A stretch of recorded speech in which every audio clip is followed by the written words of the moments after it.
As I stepped through the heavy oak doors of the family courtroom, the air seemed to instantly freeze.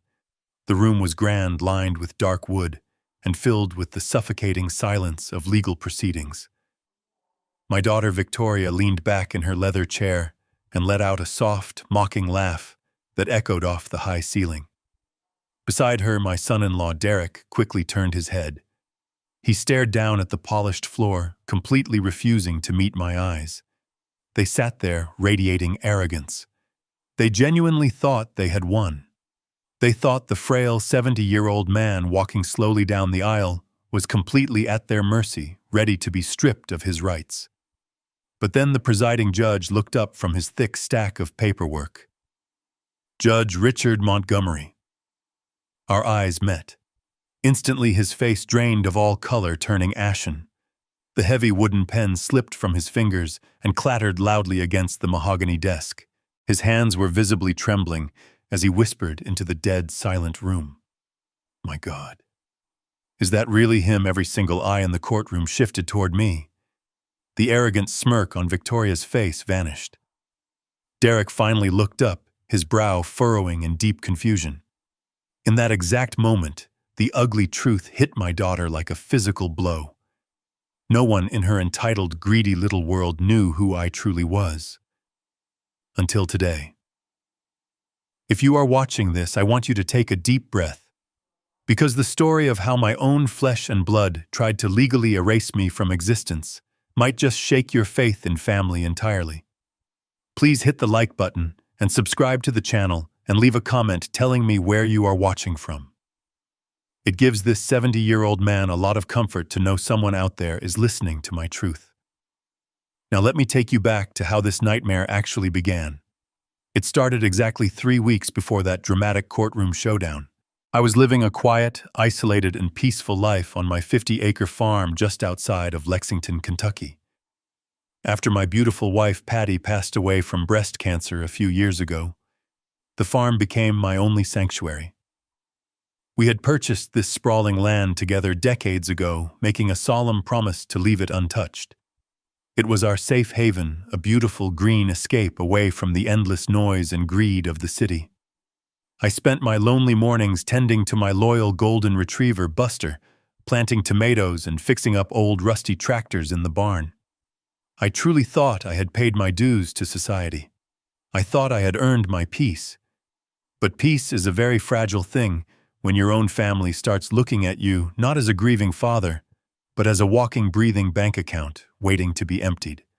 It was a crisp Tuesday afternoon when the loud crunch of gravel in my driveway broke the silence of the farm. Victoria and Derek arrived completely unannounced in their sleek, brand-new black SUV. They did not come with groceries or warm hugs. They marched up the wooden porch steps with the cold, calculated efficiency of ruthless debt collectors. Before I could even ask how their drive was or offer them a cup of warm coffee, Victoria reached into her designer handbag and tossed a thick, heavy stack of papers right onto my kitchen table. The envelopes were torn open, the documents stamped with aggressive red ink.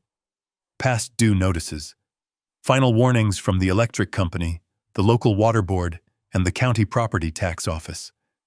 I looked down at the threatening papers, and then I slowly looked up at my daughter. Victoria stepped forward and placed her hand on my shoulder. She used a sickly sweet, incredibly patronizing tone that immediately made my stomach turn into knots. "Dad?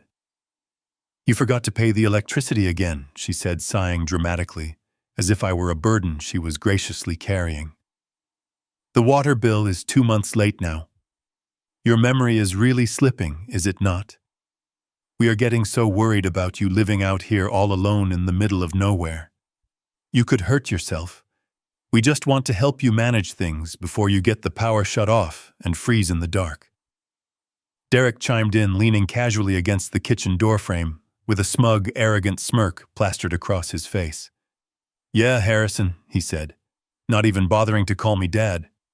"It is a whole lot for an old guy to keep track of these days. Maybe it is time we step in and officially handle your finances. You know, take the heavy burden off your aging shoulders so you can just relax." I stared down at the overdue bills resting on my table. I did not argue with them. I did not yell or act defensive. Instead, I simply let my hands shake just a little bit. I played the exact part of the confused, helpless, deteriorating old man they desperately wanted me to be. I rubbed my temples, let out a shaky sigh, and muttered a quiet, embarrassed apology. But inside my head, a massive, deafening alarm bell was ringing. You see, Victoria and Derek knew me as a loving father and a retired, boring government employee who liked to garden. What they conveniently ignored, or simply never bothered to understand, was what I actually did for the federal government. For 35 years, I was a senior forensic auditor for the Department of Justice. I spent my entire career hunting down hidden offshore accounts, unspooling massive webs of corporate fraud, and testifying against the most dangerous financial criminals in the country. I have an eidetic memory for numbers. I can still recall the exact routing digits of shell companies from mafia cases I worked 2 entire decades ago. Looking at those bills, I knew with absolute terrifying certainty that they were already paid. I had written the checks myself on the 4th day of the month. I remembered the exact amounts down to the penny. $74.20 for the water, $112.15 for the electricity. The bills sitting on my table were real documents, but they were duplicates. They had likely intercepted them from my mailbox before my physical checks were processed, or simply printed them out from an online portal they had secretly gained access to. My own daughter was looking me right in the eyes and lying straight to my face. She was trying to establish a false narrative. She was intentionally planting the psychological seeds of dementia, actively building a fake paper trail to document my supposed mental incompetence. Why was she doing this? I did not know the full answer yet. But as a man who spent his entire adult life dismantling complex criminal conspiracies, I knew a setup when I saw one. I nodded slowly, thanking them for their deep concern, watching out of the corner of my eye as they exchanged a victorious, secret glance. They thought they were playing me. They thought I was easy prey. But the retired prosecutor inside me had just woken up, and the hunt had officially begun. The days following their unexpected visit took on a strange, unsettling rhythm. If you live alone, you know exactly where everything in your house belongs. You develop muscle memory for your own life. My glasses always sat on the console. My newspaper was always stacked beside my coffee mug. Suddenly, the geography of my home shifted. It started with the mail. I was expecting my tax assessment, a document I filed away meticulously. It simply never arrived. Or rather, it arrived and vanished from the counter. 2 days later, my car keys disappeared. I searched the entire house. I found them buried at the bottom of the laundry hamper, a place I had no reason to put them. I stared at those keys resting against dirty shirts. Any normal person might have panicked. They might wonder if their mind was failing. But I did not panic. I felt the cold logic of my career clicking into gear. Someone had been inside my house. Victoria still had the spare key I gave her for emergencies. She was using it to deliberately unravel my reality. The depth of their cruelty became apparent on a Thursday afternoon. I went outside to tend to Patty's rose bushes. It was a ritual that kept her memory alive. I reached for her garden trowel. It was always kept on the second shelf of the shed. It was gone. I tore the shed apart. I scoured the garden beds. The trowel was missing. That evening, Victoria and Derek dropped by claiming they were checking on me. When I mentioned the missing trowel, Victoria gasped in theatrical concern. "Oh, Dad," she said, her voice dripping with fake sympathy. "You probably left it in the yard. You know how easily distracted you get these days." Derek shook his head, letting out an exaggerated sigh. He walked over to the window. "Harrison, buddy," he muttered, keeping his back to me. "This is getting serious. First the bills, then your keys, and now things of sentimental value. You are becoming a danger to yourself. What if you leave the stove on next time? What if you wander off and forget your way back?" I looked at the two of them standing in my living room, coordinating a psychological assault against me. The urge to practically shout that I knew exactly what they were doing burned in my chest. But a good investigator never reveals his hand until the trap is fully closed, so I gave them the tragic performance they came for. I let my tired shoulders slump. I stared down at the floor, rubbing my weathered hands together nervously. I let my voice waver just enough to sound weak and fragile. "You might be right," I whispered, looking up at Victoria with wide, highly vulnerable eyes. "I just do not know what is happening to my old head lately. Everything feels so hazy and foggy." Victoria stepped forward and wrapped her arms tightly around me. It was a hollow, lifeless embrace. "Do not worry, Dad," she cooed gently, patting my back as if I were a highly frightened toddler. "We are going to take excellent care of you. We are going to make sure you are totally safe." When they finally left, the house felt extremely heavy with the lingering residue of their lies. I walked slowly into the kitchen to pour myself a cold glass of water, and that is when I saw it. Resting perfectly in the center of the kitchen island, right where I could not possibly miss it, was a glossy, thick brochure. I picked it up. The cover featured a group of smiling, silver-haired elders playing chess on a bright, sunlit patio. Oak Creek Luxury Assisted Living. I opened the crisp pages. It detailed 24-hour medical surveillance, secure memory care units, and full comprehensive lifestyle management. Victoria had not left it there by accidental mistake. It was a carefully calculated seed she was eagerly planting in my supposedly decaying mind. She wanted me to look at this shiny brochure and feel a sense of relief. She wanted me to simply surrender to the false idea that I was broken and desperately needed a gilded cage. I stood all alone in the dim light of my kitchen, holding the glossy paper as all the disparate puzzle pieces violently snapped together. The deliberately misplaced keys, the stolen mail, the fake unpaid bills, the stolen trowel, and now this highly specific assisted living brochure. It was not just a basic greedy grab for my retirement bank accounts. They were meticulously building a highly documented, observable history of severe mental decline. They were purposely setting the strict legal stage for a permanent conservatorship. Victoria was planning to go before a judge and officially declare her elderly father legally incompetent. If she won, she would instantly gain absolute unrestricted control over my finances, my personal medical decisions, and most importantly, my 50 acres of prime real estate. She would easily have the absolute power to lock me away in a secure memory care ward and effortlessly sell off the sacred land Patty and I had promised to strictly protect forever. I tossed the brochure onto the granite counter. I did not feel weak or frail. I did not feel lost or confused. My analytical mind was considerably sharper than it had been in several long years. I knew their entire endgame now, and my seasoned gut told me they were going to drastically escalate their deceptive tactics if I did not submit quickly enough. The passive-aggressive comments and purposely stolen garden tools were merely just the beginning. They were ultimately going to forcefully force my hand. And I actively decided right then and there, standing completely still in the quiet of my home, that I was going to gladly let them try.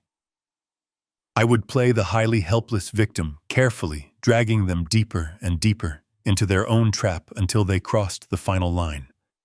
The morning air carried the scent of pine and damp earth, a comfort that usually brought me peace. Buster, my golden retriever, bounded down the wooden steps with his usual enthusiasm. He was the last living piece of my life with Patty. His bright eyes and wagging tail were my anchor. I watched him sniff around the old oak tree, content in our isolation. I turned my back for a moment to pour a fresh cup of coffee. The silence of the farm was profound, until it was suddenly shattered by a sound that made my blood run cold. It was a harsh, agonizing hacking noise coming from the front yard. I dropped my ceramic mug, watching it shatter across the floor, and sprinted out the door. Buster was swaying unsteadily near the edge of the driveway. His golden coat was matted with sweat. Before I could reach him, his hind legs gave out completely. He collapsed onto the hard gravel, his body convulsing as he began to vomit violently. A thick foam gathered around his muzzle, and his breathing became a series of ragged gasps. I dropped to my knees, ignoring the sharp stones, and pulled his heavy head into my lap.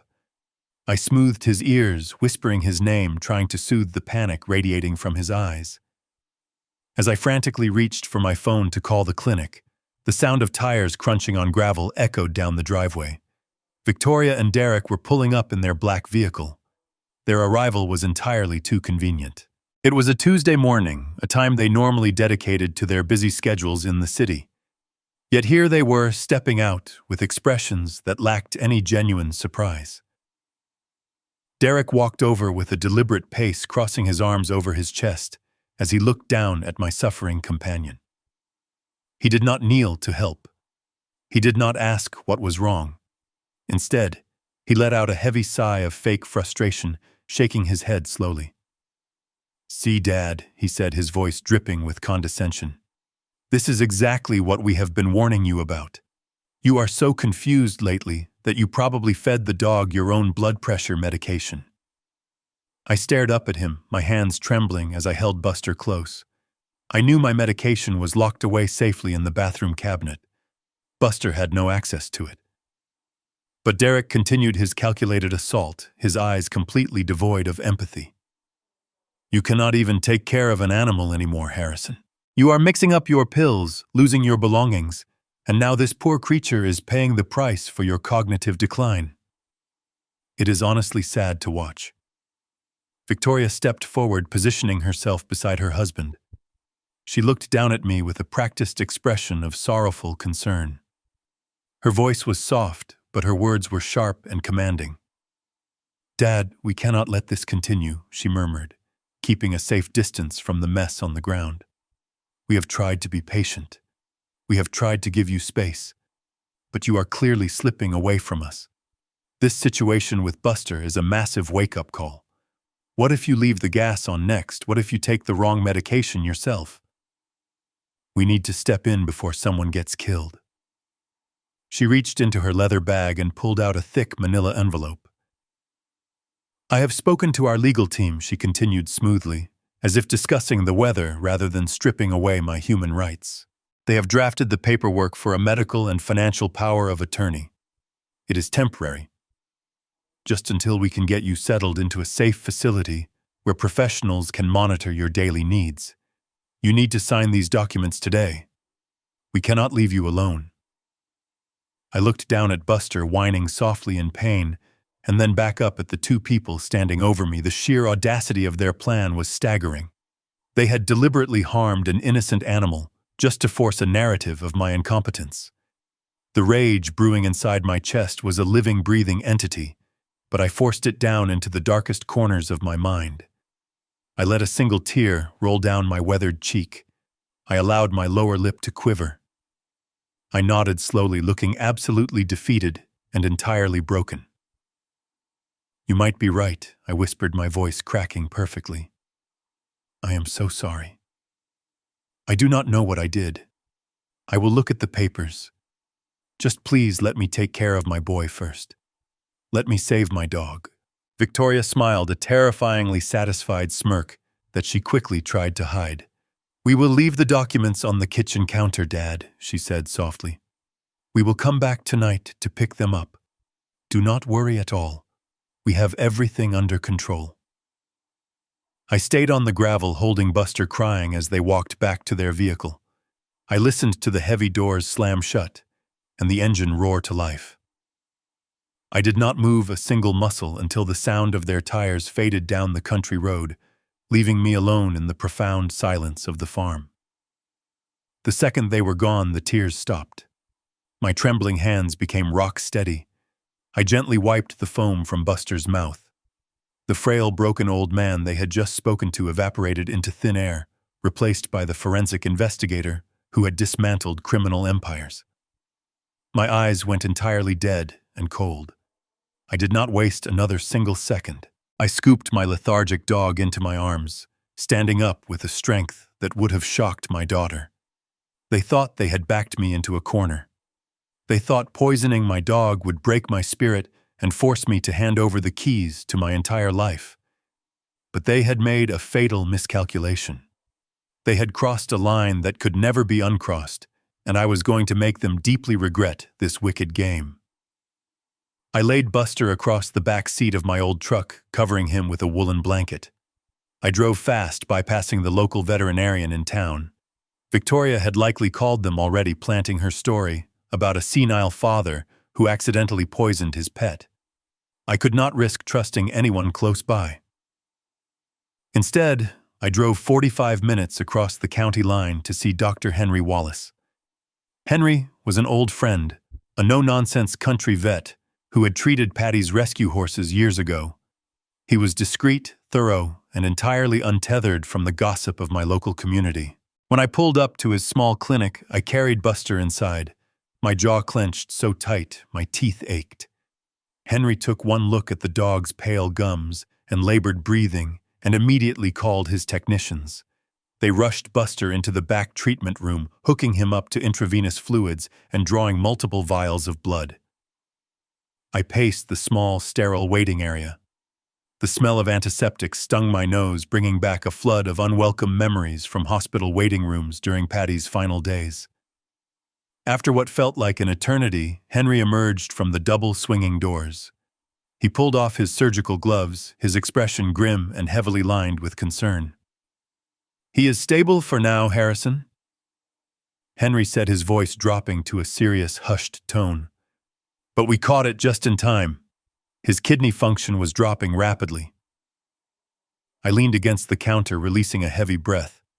I told him I needed to know exactly what caused it. I asked him directly if it was human blood pressure medication, just to rule out the absurd narrative my daughter had constructed. Henry frowned, shaking his head firmly. "No," he stated unequivocally. "It was absolutely not blood pressure medication. The initial blood panel showed a massive spike in specific enzymes that are unmistakable. This was ethylene glycol poisoning. It was antifreeze Harrison. And given his size and the progression of the symptoms, it was not a massive dose.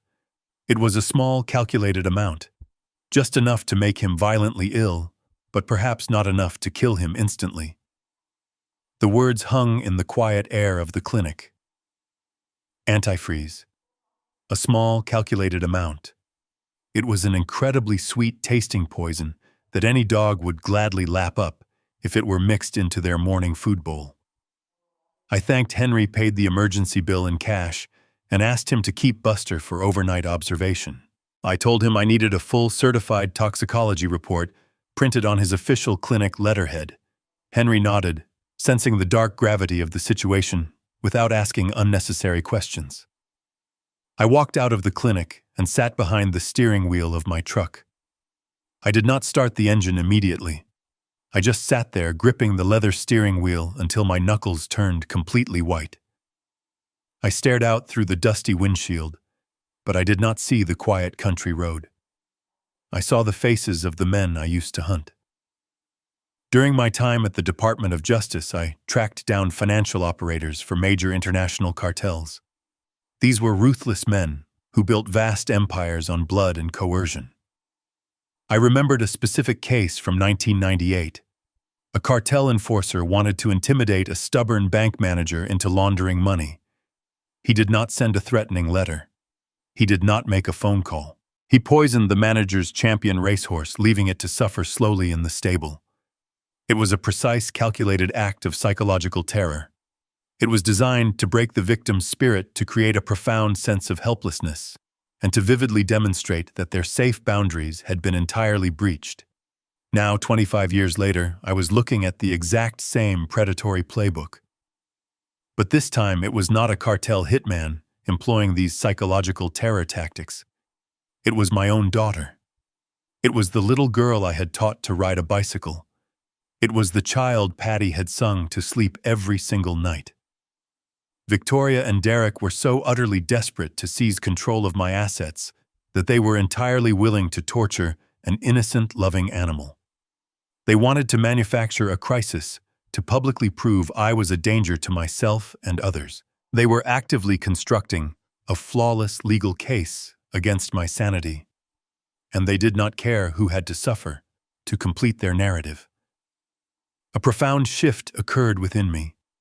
The deep, agonizing sorrow of a betrayed father completely evaporated. It was instantly replaced by the cold, calculating detachment of a seasoned federal prosecutor preparing for a massive trial. I realized then that I was no longer dealing with a misguided family dispute. I was dealing with hostile, malicious adversaries who operated without any moral boundaries. They had falsely assumed that my age equated to weakness. They firmly believed that my silence was a clear sign of mental decay. They had eagerly stepped into the ring, expecting to easily knock out a confused, defenseless old man. I turned the ignition key, the engine roaring to life with a deep rumble. I pulled out of the clinic parking lot, my mind racing with operational strategies.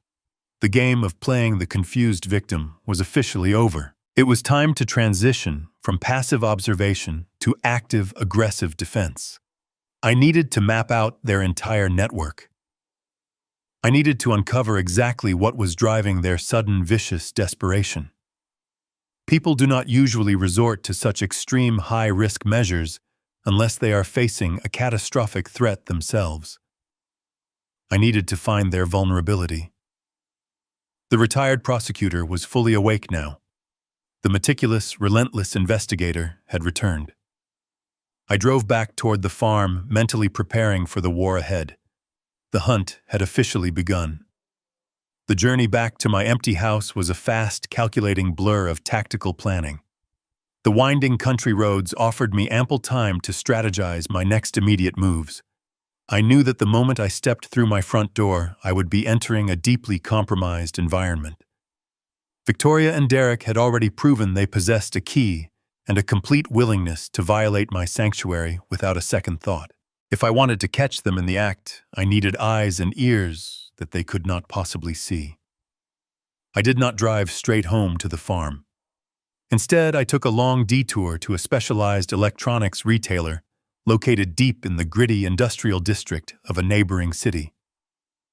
The owner of the shop was a former military intelligence contractor I had crossed paths with decades ago during a massive federal sting operation. I paid entirely in cash, purchasing an expensive array of military-grade surveillance equipment. I bought dozens of micro-cameras no larger than the head of a pin, multiple high-fidelity audio bugs perfectly designed to pick up faint whispers right through solid drywall, and a highly localized, heavily encrypted router system. When I finally pulled my truck into my gravel driveway, the sun was dipping far below the horizon, casting long, dark shadows across the wooden porch. Victoria's black vehicle was already parked aggressively near the barn. They had boldly let themselves in, undoubtedly searching for more documents, or preparing their next staged incident to prove my mind was failing. I walked heavily through the front door, carrying the expensive equipment concealed in a weathered canvas duffel bag, slung casually over my aching shoulder. Derek was sitting comfortably in my favorite armchair, scrolling endlessly through his phone while Victoria was rummaging through a tall stack of mail in the kitchen. I immediately slipped right back into my carefully crafted, fragile persona. I purposefully slumped my shoulders, let my hands tremble slightly, and sighed a deep, exhausted breath. I told them the long, highly stressful day at the veterinary clinic had completely drained my fragile energy. I muttered something totally incoherent about needing to rest my aching bones and walked slowly toward the master bedroom. Victoria followed me closely to the door, her voice dripping with that same fake, patronizing sweetness. She told me to sleep well and promised they would stay in the living room to keep a watchful eye over me. I thanked her, closed my heavy bedroom door, and locked it quietly. I lay fully clothed on the mattress, waiting patiently in the dark. I listened intensely to the muffled sounds of their hushed voices, bleeding upward through the floorboards. I waited for over 3 excruciating hours, maintaining absolute stillness. Finally, the house grew completely silent. I slipped out of bed, moving with the silent, deliberate precision I had originally learned during my early field days. I opened the canvas duffel bag and laid out the surveillance tools. I started directly in the living room, creeping silently past where Derek was dozing lightly on the sofa. My heart beat steadily with calculated purpose. I embedded a tiny camera inside the hollow base of a decorative wooden clock sitting on the mantel. I placed a highly sensitive audio bug securely beneath the heavy oak coffee table. In the kitchen, I unscrewed the faceplate of a high wall outlet, slipping a wide-angle lens directly behind the plastic casing to perfectly capture the entire room. I moved like a ghost through my own home, wiring the formal dining room, the long hallways, and the private office where I kept my financial filing cabinets locked. I then slipped quietly out the back door into the cool, damp night air. I wired the dark interior of the barn, hiding a camera high up in the wooden rafters, angled perfectly downward to capture absolutely everything below. Finally, I addressed the driveway. I tucked a weatherproof motion-activated lens deep inside the hollowed-out cavity of a decorative stone pillar near the main iron gate. It would seamlessly capture every single license plate and every hushed conspiratorial conversation happening outside their vehicle. Back in the ultimate safety of my locked bedroom, I fired up my laptop to immediately complete the final, most crucial phase of my operation. I connected the localized router to a highly secure, heavily encrypted offshore server based deep in Switzerland. Every single frame of high-definition video and every crystal-clear audio file would be automatically uploaded to a digital vault that absolutely no one in the United States could ever access or legally subpoena without my direct personal authorization. As I watched the live feeds begin to populate across my computer screen, providing a perfect surveillance grid of my entire property, a profound sense of sorrow briefly washed over my weary soul.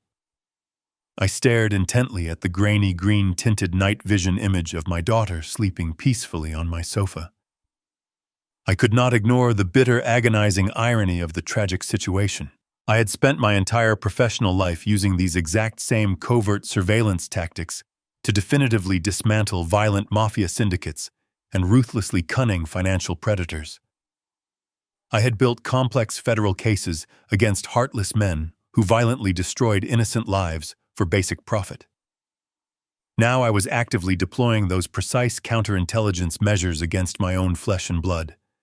I was officially treating my only daughter and her husband like highly organized, dangerous criminals. But as I watched Derek stir in his sleep, vividly remembering the vile, sweet-tasting poison he had casually fed my innocent, trusting dog, my brief sorrow hardened back into solid, impenetrable ice. They were no longer family.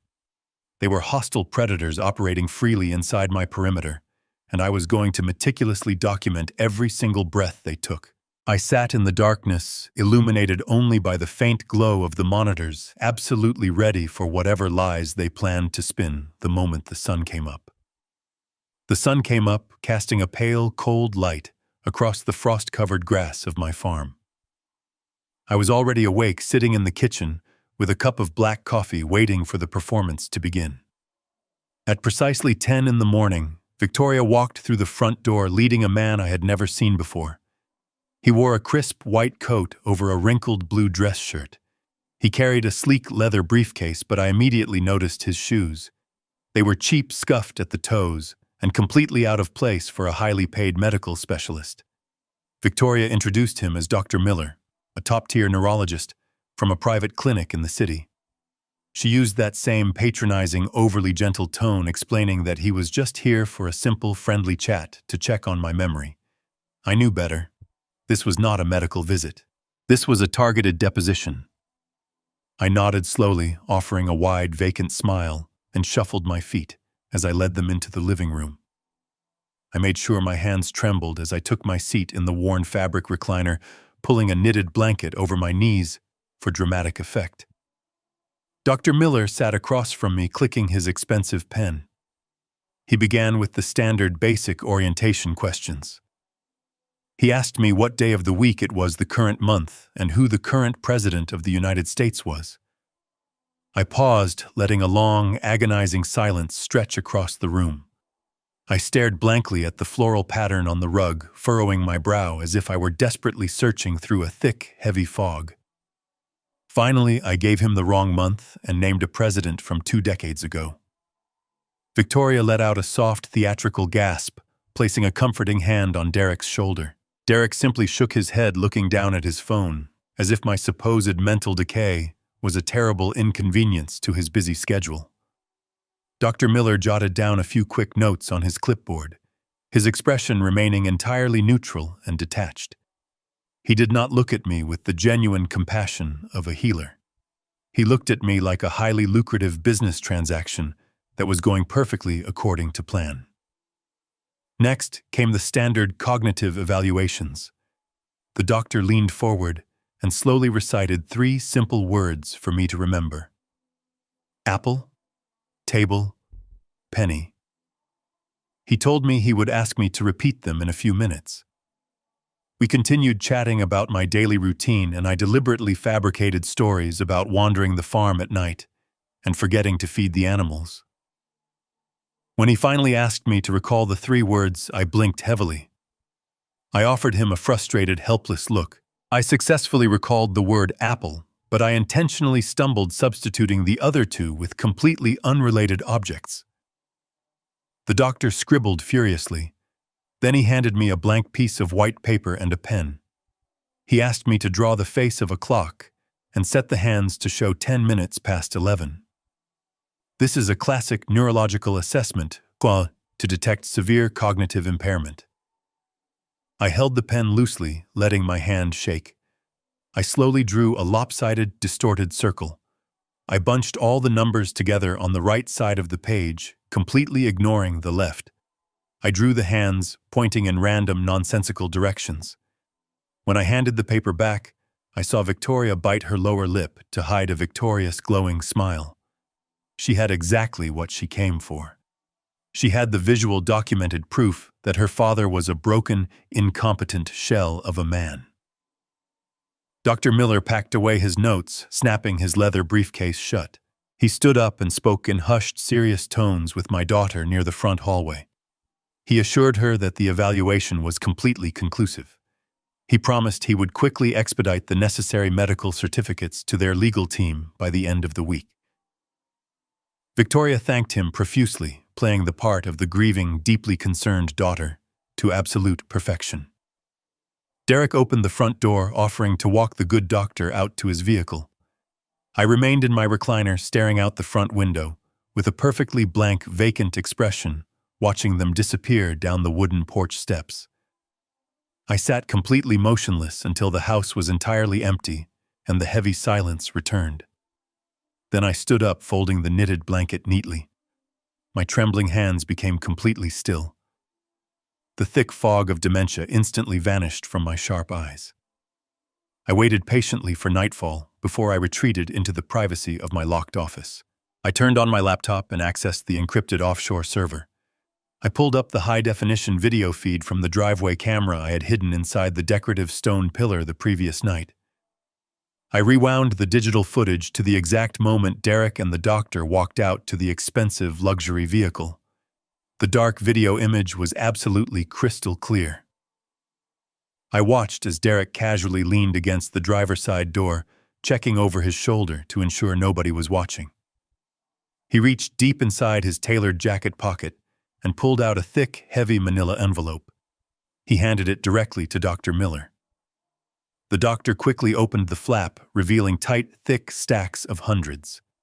He thumbed through the cash, offered a brief, satisfied nod, and tossed the envelope onto the passenger seat of his car. The medical certificate of incompetence had just been bought and paid for in cold cash. My own family had effectively purchased my complete legal demise right in my very own driveway. I paused the video, staring at the frozen image of Derek handing over the bribe.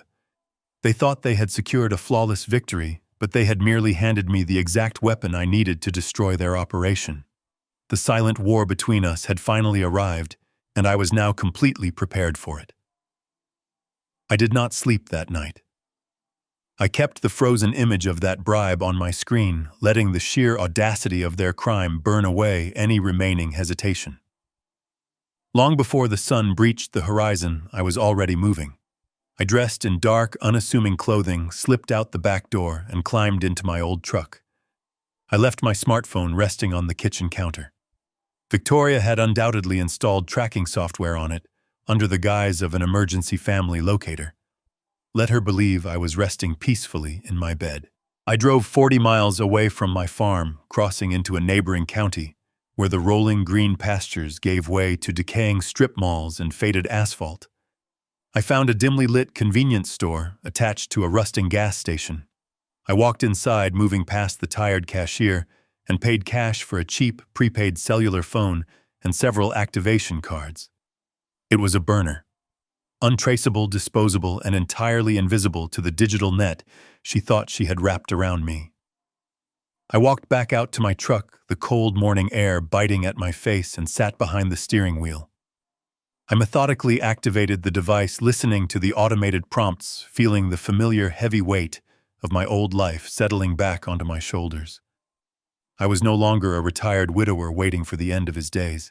I was operating in the shadows again, building a case from the ground up, and I needed an operative who understood exactly how to navigate the dark, treacherous waters of financial espionage. I dialed a number I had committed to memory over a decade ago. It belonged to Benjamin Carter. Years before my retirement, Benjamin was a fresh, idealistic rookie at the Department of Justice. I was the senior forensic auditor who took him under my wing. I taught him how to read between the lines of a sanitized ledger, how to crack shell companies, and how to track illicit funds through endless offshore labyrinths. But the heavy bureaucracy of the federal government eventually wore him down. Benjamin left the agency to open his own private intelligence firm. He became a ruthless, highly effective private investigator who specialized in corporate warfare and operated comfortably within the deepest gray areas of the law. He had access to tools, databases, and unsavory contacts that the government simply could not legally touch. He owed me his career, and more importantly, he possessed the exact lack of moral boundaries required for the mission that I was about to assign him. The phone rang 3 times before the line clicked open. There was a brief silence on the other end, just the sound of a man waiting for the caller to speak first. I did not bother introducing myself. I simply said his name. Harrison Benjamin, said his voice, instantly recognizing the gravelly tone of his old mentor. It has been a very long time. I thought you were spending your golden years growing tomatoes and avoiding the rest of society. I did not have the time or the patience for nostalgic pleasantries. The safety of my life and the sanctity of my property were actively under siege. Listen to me very carefully, Ben, I said, my voice sharp, stripping away any warmth.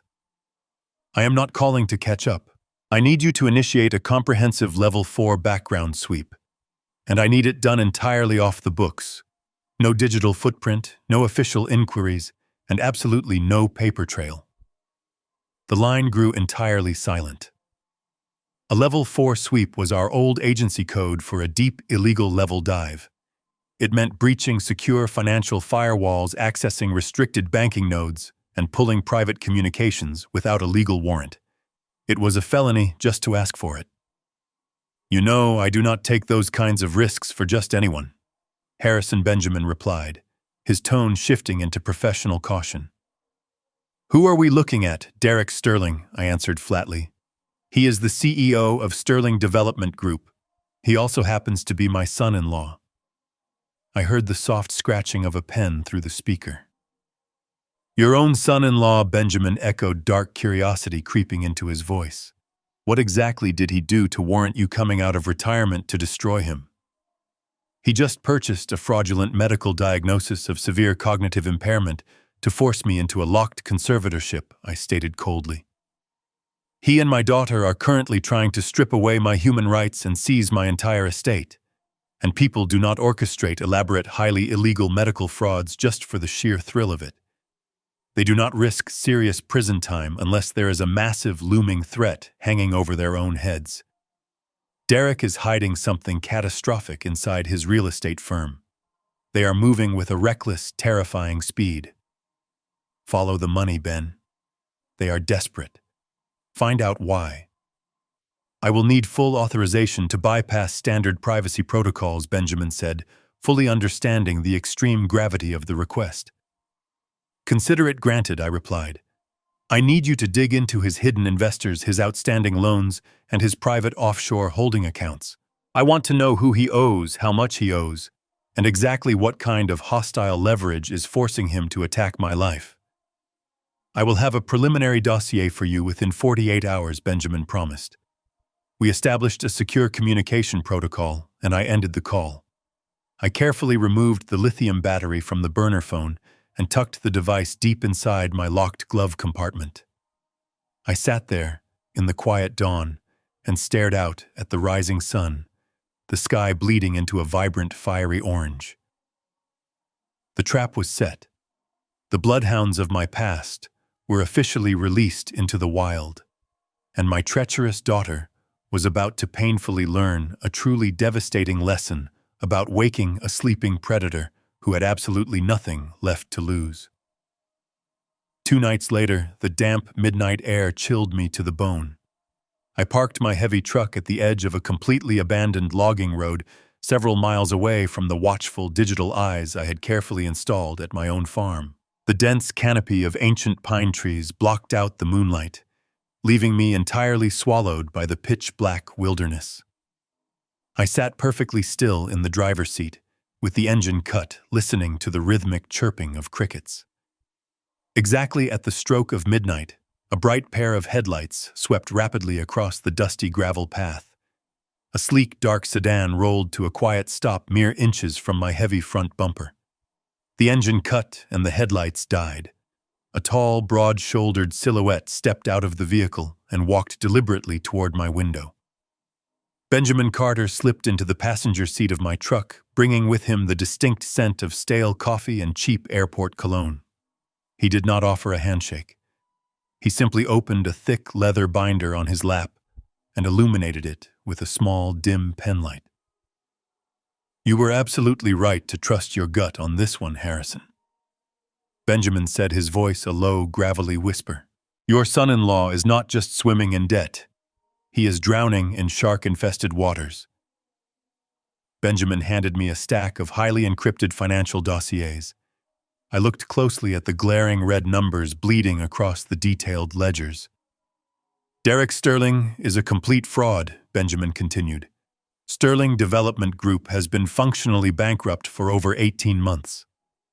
He wildly over-leveraged himself on 3 massive commercial development projects that completely failed their critical zoning inspections. The traditional banks cut his credit lines last year. To keep up appearances and avoid a total public collapse, Derek turned to the shadow markets. He borrowed heavily from a syndicate of unregulated, highly violent private lenders based out of Chicago. These are not men who repossess your car when you miss a payment. These are men who repossess your kneecaps and threaten your family." I stared at the horrifying bottom line. Derek owed $15 million in principal, and the predatory interest was compounding daily. "He has missed his last 3 penalty payments," Benjamin explained grimly. "His handlers have officially lost their patience. They gave him a hard, non-negotiable deadline to produce the $15 million, or they are going to dismantle him piece by bloody piece." I absorbed the terrifying reality of Derek's situation. It perfectly explained his sudden, vicious desperation. But it still did not explain why they were spending so much desperate time trying to legally steal my farm. I explicitly told him my land was just an old agricultural plot, worth maybe $1 million on a good day. Benjamin shook his head slowly, reaching deeper into his leather binder. He pulled out a set of classified, highly restricted topographical maps, stamped with the seal of the State Transportation Authority. "That is where you are wrong, Harrison," he said, tracing a red line across the map with his pen. "Your farm is no longer just dirt and trees. 2 weeks ago, the state government held a closed-door, unrecorded session. They secretly approved the final blueprints for a massive, multi-billion-dollar interstate expansion project. The new logistics highway interchange is slated to run directly over your 50 acres. I looked closely at the stolen government schematics. My beautiful sanctuary, the sacred land Patty and I had promised to protect forever, was the exact epicenter of a massive commercial bottleneck. Because the state is desperate to break ground before the next election cycle, they are exercising eminent domain with extreme prejudice, Benjamin explained, tapping the final page of the dossier. They have secretly allocated over $30 million to forcibly buy out your specific parcel of land. Your son-in-law caught wind of this classified approval through a corrupt contact at the zoning board. I leaned back against the headrest, letting the sheer horrifying magnitude of the betrayal wash over me. The puzzle was finally complete. The fake overdue bills, the stolen memories, the poisoned dog, and the fraudulent neurologist. It was never about my small savings. It was about controlling the $30 million payout. If Victoria successfully declared me legally incompetent and secured a strict conservatorship, she would instantly gain the absolute legal authority to sign the eminent domain paperwork on my behalf.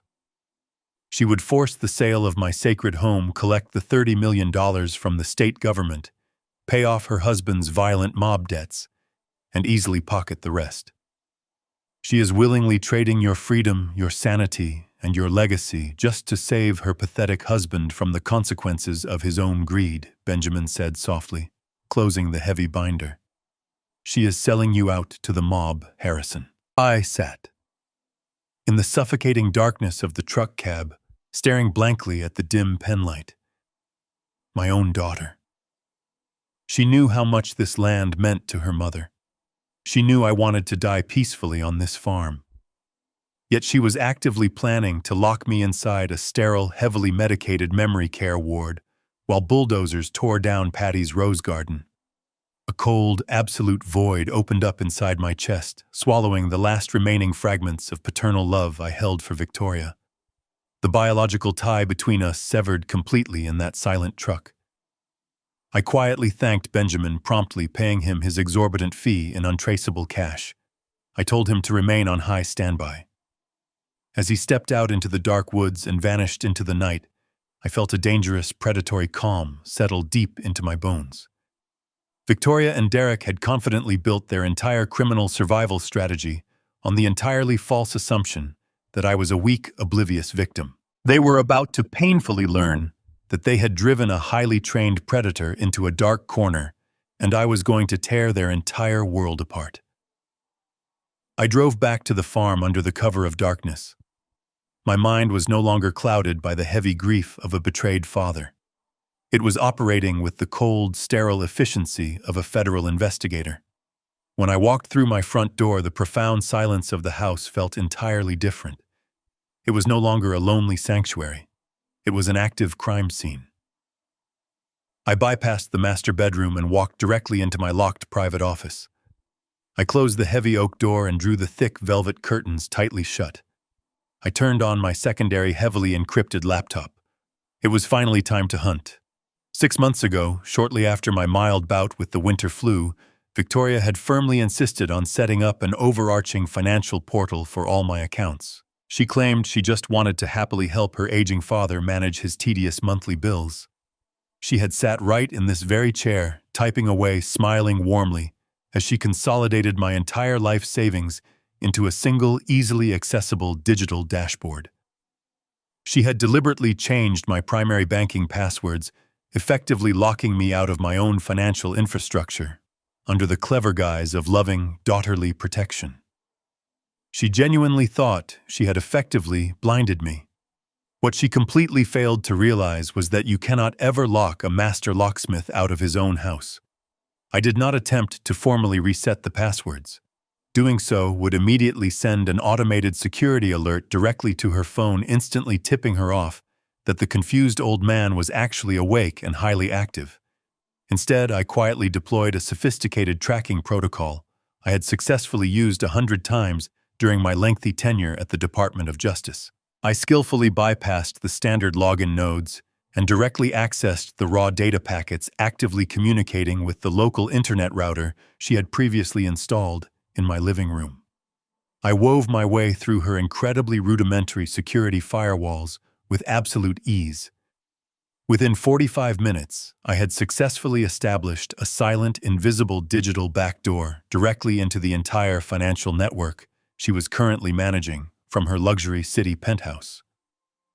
The antique grandfather clock in the long hallway chimed 2 in the morning. I drank a fresh cup of bitter black coffee, keeping my tired eyes firmly locked onto the glowing computer monitor. Rows of complex financial data rapidly cascaded across the bright screen. I systematically began to pull the highly guarded transactional ledgers, meticulously following the microscopic digital breadcrumbs she had so carelessly left behind. Victoria was certainly a smart, educated woman, but she was absolutely not a hardened professional criminal. She clearly lacked the deeply paranoid, obsessive discipline required to truly hide highly illicit money. She had foolishly left gaping digital holes in the hidden metadata. I immediately started noticing severe, glaring anomalies in the recent banking routing transfers. Small, seemingly insignificant amounts of money were quietly bleeding out of my primary retirement accounts on a weekly basis. But they were definitely not paying for my local electricity or my county water bills. They were being secretly funneled into a highly convoluted, massive maze of phantom limited liability companies. I aggressively traced the state registration numbers of these obscure corporate entities. They were completely faceless shell companies officially registered in distinct states with notoriously lax corporate transparency laws. Places like Nevada, Delaware, and Wyoming. I dug much deeper, my stiff fingers flying rapidly across the illuminated keyboard. The coffee grew completely cold, but I absolutely did not stop. I relentlessly followed the complicated money trail from the domestic shell companies straight into the very murky depths of international offshore banking. I quickly found large wire transfers routed directly through secretive banking nodes in the Cayman Islands and the Republic of Cyprus. These protected accounts were rapidly moving hundreds of thousands of dollars in rapid, highly staggered succession. This was classic textbook financial layering. It was the exact, highly specific operational blueprint heavily used for laundering dirty money for violent cartels. But then I finally saw the horrifying detail that made my pumping blood run completely cold. I deeply pulled the specific internet protocol addresses and the digital authorization signatures permanently attached to these massive offshore wire transfers. They were absolutely not originating from Derek's failing commercial real estate firm. They were distinctly not coming from Victoria's expensive downtown penthouse.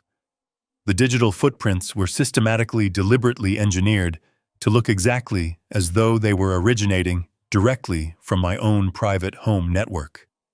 The high-level authorization protocols were officially stamped with my precise legal name and my private personal social security number. I leaned heavily back in my worn leather chair, staring blankly at the horrifying reality illuminating the dark, quiet room. The $30 million state land sale was definitely their ultimate financial salvation, but the complex eminent domain process was incredibly slow. It would realistically take several long months for the state government to officially cut that massive public check.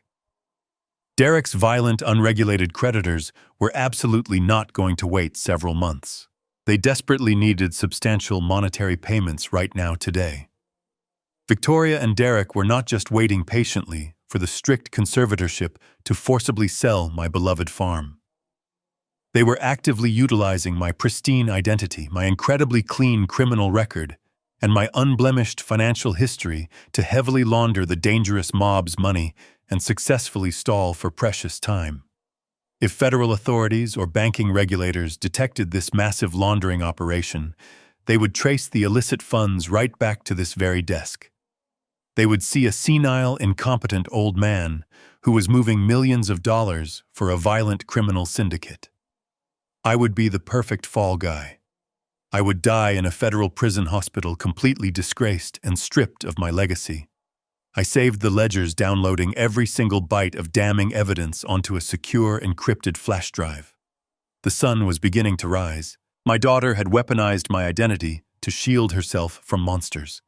My daughter had weaponized my identity to shield herself from monsters.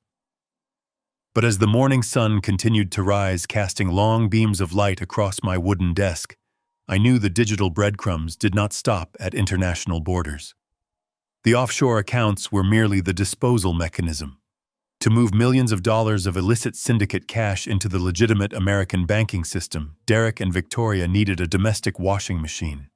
They needed a highly credible, completely unassailable front organization to receive the dirty funds before funneling them overseas. I rubbed my tired eyes and dove back into the encrypted server. I isolated the primary domestic routing numbers associated with the largest incoming deposits. The money was flowing through a designated tax-exempt nonprofit entity. I bypassed the state registry paywall and pulled the official incorporation documents. The digital file rendered slowly on my screen. I stared at the bold black text printed across the top of the federal form. My lungs completely stopped working. The ambient air in the quiet room suddenly felt incredibly heavy and suffocating. The registered name of the fake philanthropic organization was the Patricia Caldwell Memorial Fund. I traced my weathered fingers across the glass of the computer monitor, touching the digital letters of my late wife's name. A profound, suffocating wave of absolute disgust washed over my entire body, threatening to completely overwhelm my senses. Patty was a woman of uncompromising grace and boundless compassion. She had spent her entire adult life working as a dedicated advocate for the state foster care system. She poured her heart, her soul, and her personal savings into helping abandoned orphans find permanent loving homes. She built safe shelters for battered children. She fought tirelessly for the absolute most voiceless members of our broken society. Her name was entirely synonymous with selfless sacrifice and pure, unadulterated goodness. And now our own biological daughter was actively dragging that pristine, sacred legacy through the darkest, filthiest criminal mud imaginable. She had weaponized her own mother's angelic reputation. Victoria was aggressively exploiting the pristine memory of a literal saint to wash thick, heavy stacks of blood money for violently dangerous, merciless thugs. I pulled the foundational charter and the itemized transaction logs for the charity. The sheer operational cruelty of their financial architecture was staggering to behold. The fake fund was receiving massive anonymous donations from a vast, interconnected web of untraceable benefactors. Once the dirty cash was safely deposited inside the protected tax-exempt umbrella, it was quickly dispersed as philanthropic grants. These grants were supposedly awarded to underprivileged community development initiatives across the impoverished sectors of the county. In reality, the money was being routed directly into Derek's failing commercial real estate ventures and those heavily obscured offshore accounts I had just uncovered. They were effectively utilizing the untouchable moral veneer of a dead woman's charity to rapidly clean millions of dollars in illicit mob revenue without triggering a single automated banking alert. And the most horrifying detail was printed at the very bottom of the primary registration form. I stared at my own forged signature, meticulously copied onto the final page. I was officially listed as the singular founding director, the sole financial signatory, and the absolute primary legal beneficiary. The physical mailing address for the entire illicit charity operation was my exact 50-acre farm in Lexington. The monstrous, calculated scope of their profound betrayal was finally entirely clear. They were not merely waiting for me to be declared legally incompetent so they could aggressively sell the property. They were actively, painstakingly framing me for one of the most severe federal financial crimes in the modern penal code. If the Department of Justice or the Internal Revenue Service ever caught wind of this massive, highly coordinated laundering operation, their elite federal agents would not see a fragile, confused old man suffering from sudden onset dementia.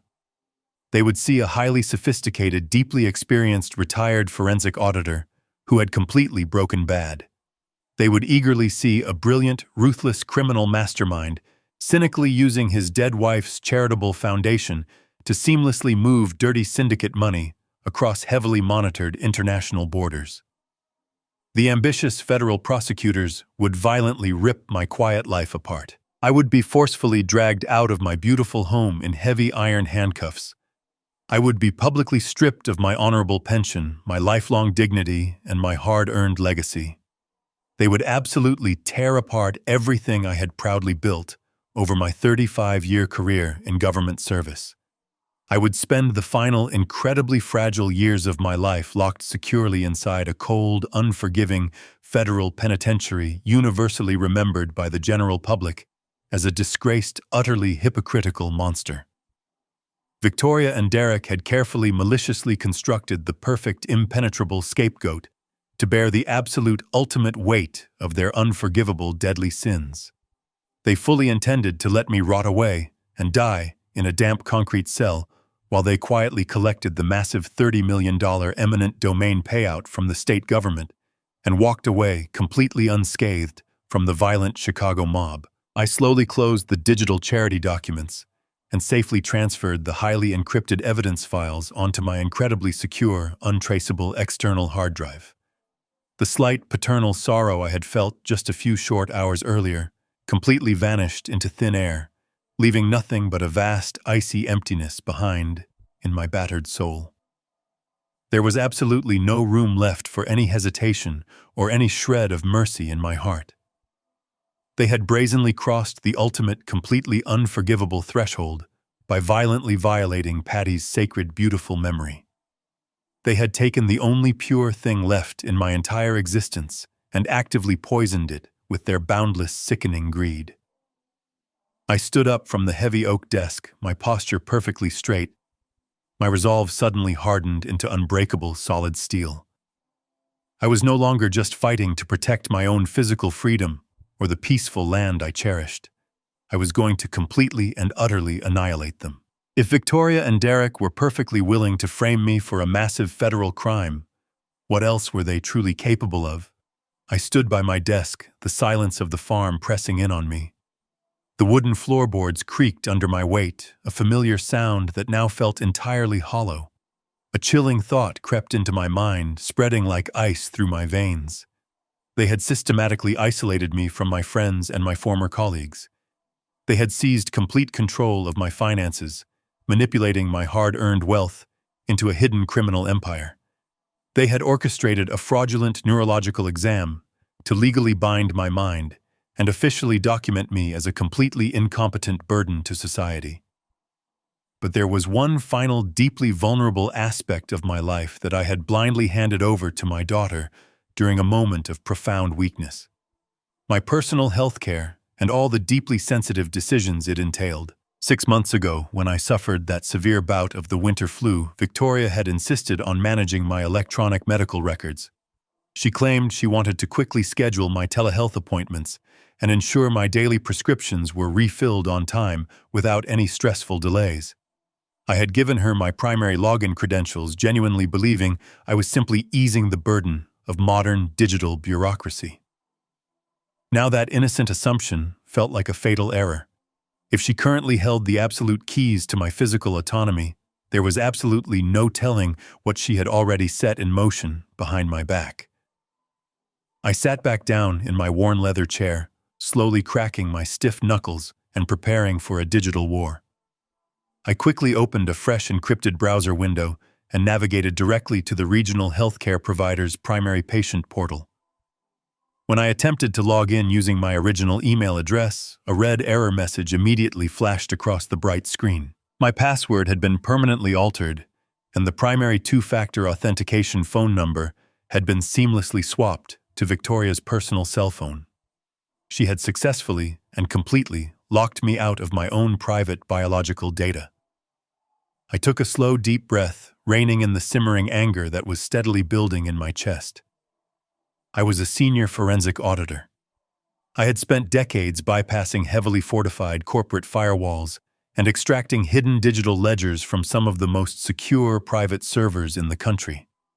A standard civilian healthcare portal was absolutely not going to stop me from uncovering the truth. I quickly launched a specialized diagnostic program from my encrypted flash drive. I masked my local internet protocol address and sent a complex sequence of phantom access requests directly to the hospital server. This calculated maneuver effectively tricked the automated security system into blindly recognizing my computer as an authorized administrative terminal operating within their network. It took me less than 12 minutes to quietly bypass Victoria's crude digital locks and slip silently into my own comprehensive medical profile without triggering a single security alert on her end. The bright screen instantly loaded with a stark, crisp clinical efficiency. My photograph, my date of birth, and my basic medical history appeared in a neat, orderly grid. I navigated quickly through the standard medical menus, completely ignoring the routine blood panels, the basic cholesterol charts, and the mundane seasonal checkup notes. I was actively hunting for any unauthorized recent administrative changes. I clicked into the Detailed Account History tab, my eyes rapidly scanning the dense logs of recent digital activity. Over the past 3 weeks alone, Victoria had logged into this system no less than 14 times. She had certainly not been scheduling routine appointments or casually checking my daily vital signs. She had been aggressively downloading my entire historical medical chart, meticulously compiling every single minor ailment, every forgotten prescription, and every casually documented complaint of fatigue I had ever made to my primary care physician. She was systematically harvesting my personal health data to heavily reinforce the deeply fraudulent narrative of my rapid physical and cognitive decline. She was deliberately building a flawless, unassailable medical portfolio to present directly to the judge at the upcoming conservatorship hearing. She wanted to prove beyond any reasonable doubt that I was a failing old man who desperately needed to be institutionalized for his own safety. But as I scrolled further down the screen, my aging heart began to pound with a slow, heavy rhythm. Below the standard diagnostic charts and the routine prescription refill requests, there was a separate, highly secure digital folder designated exclusively for administrative legal uploads. I cautiously moved my computer cursor directly over the small folder icon. A cold bead of sweat slowly rolled down the back of my neck, tracing the line of my spine. I finally clicked the button, and the screen instantly refreshed, revealing a short list of recently submitted digital documents. There were the expected entirely fraudulent power of attorney forms she had aggressively shoved in my face just yesterday morning, already uploaded and currently pending official clinical review by the hospital administration. But there was another document successfully submitted just 48 hours ago, long before the tragic, agonizing incident with my dog. It was a scanned, multi-page digital file. I stared intensely at the stark black text of the document title, my breath catching painfully in my throat. It was boldly labeled in capital letters as advanced directives. My hands began to tremble, not with the fake frailty of a broken old man, but with a deeply primal, entirely terrifying dread that chilled me to my absolute core. An advanced directive was not a simple financial document used to manage bank accounts or real estate assets. It was a binding medical order that strictly dictated the exact legal terms of my physical survival in the event of a catastrophic health crisis. I hovered my digital arrow over the uploaded file, the agonizing tension tightening my chest into a painful knot, and slowly clicked the document open. The digital document loaded slowly across my bright screen, rendering page by page with a cold, clinical precision. The very first sheet was a formal medical proxy agreement. It granted Victoria absolute unilateral authority over every single aspect of my physical health and my medical care.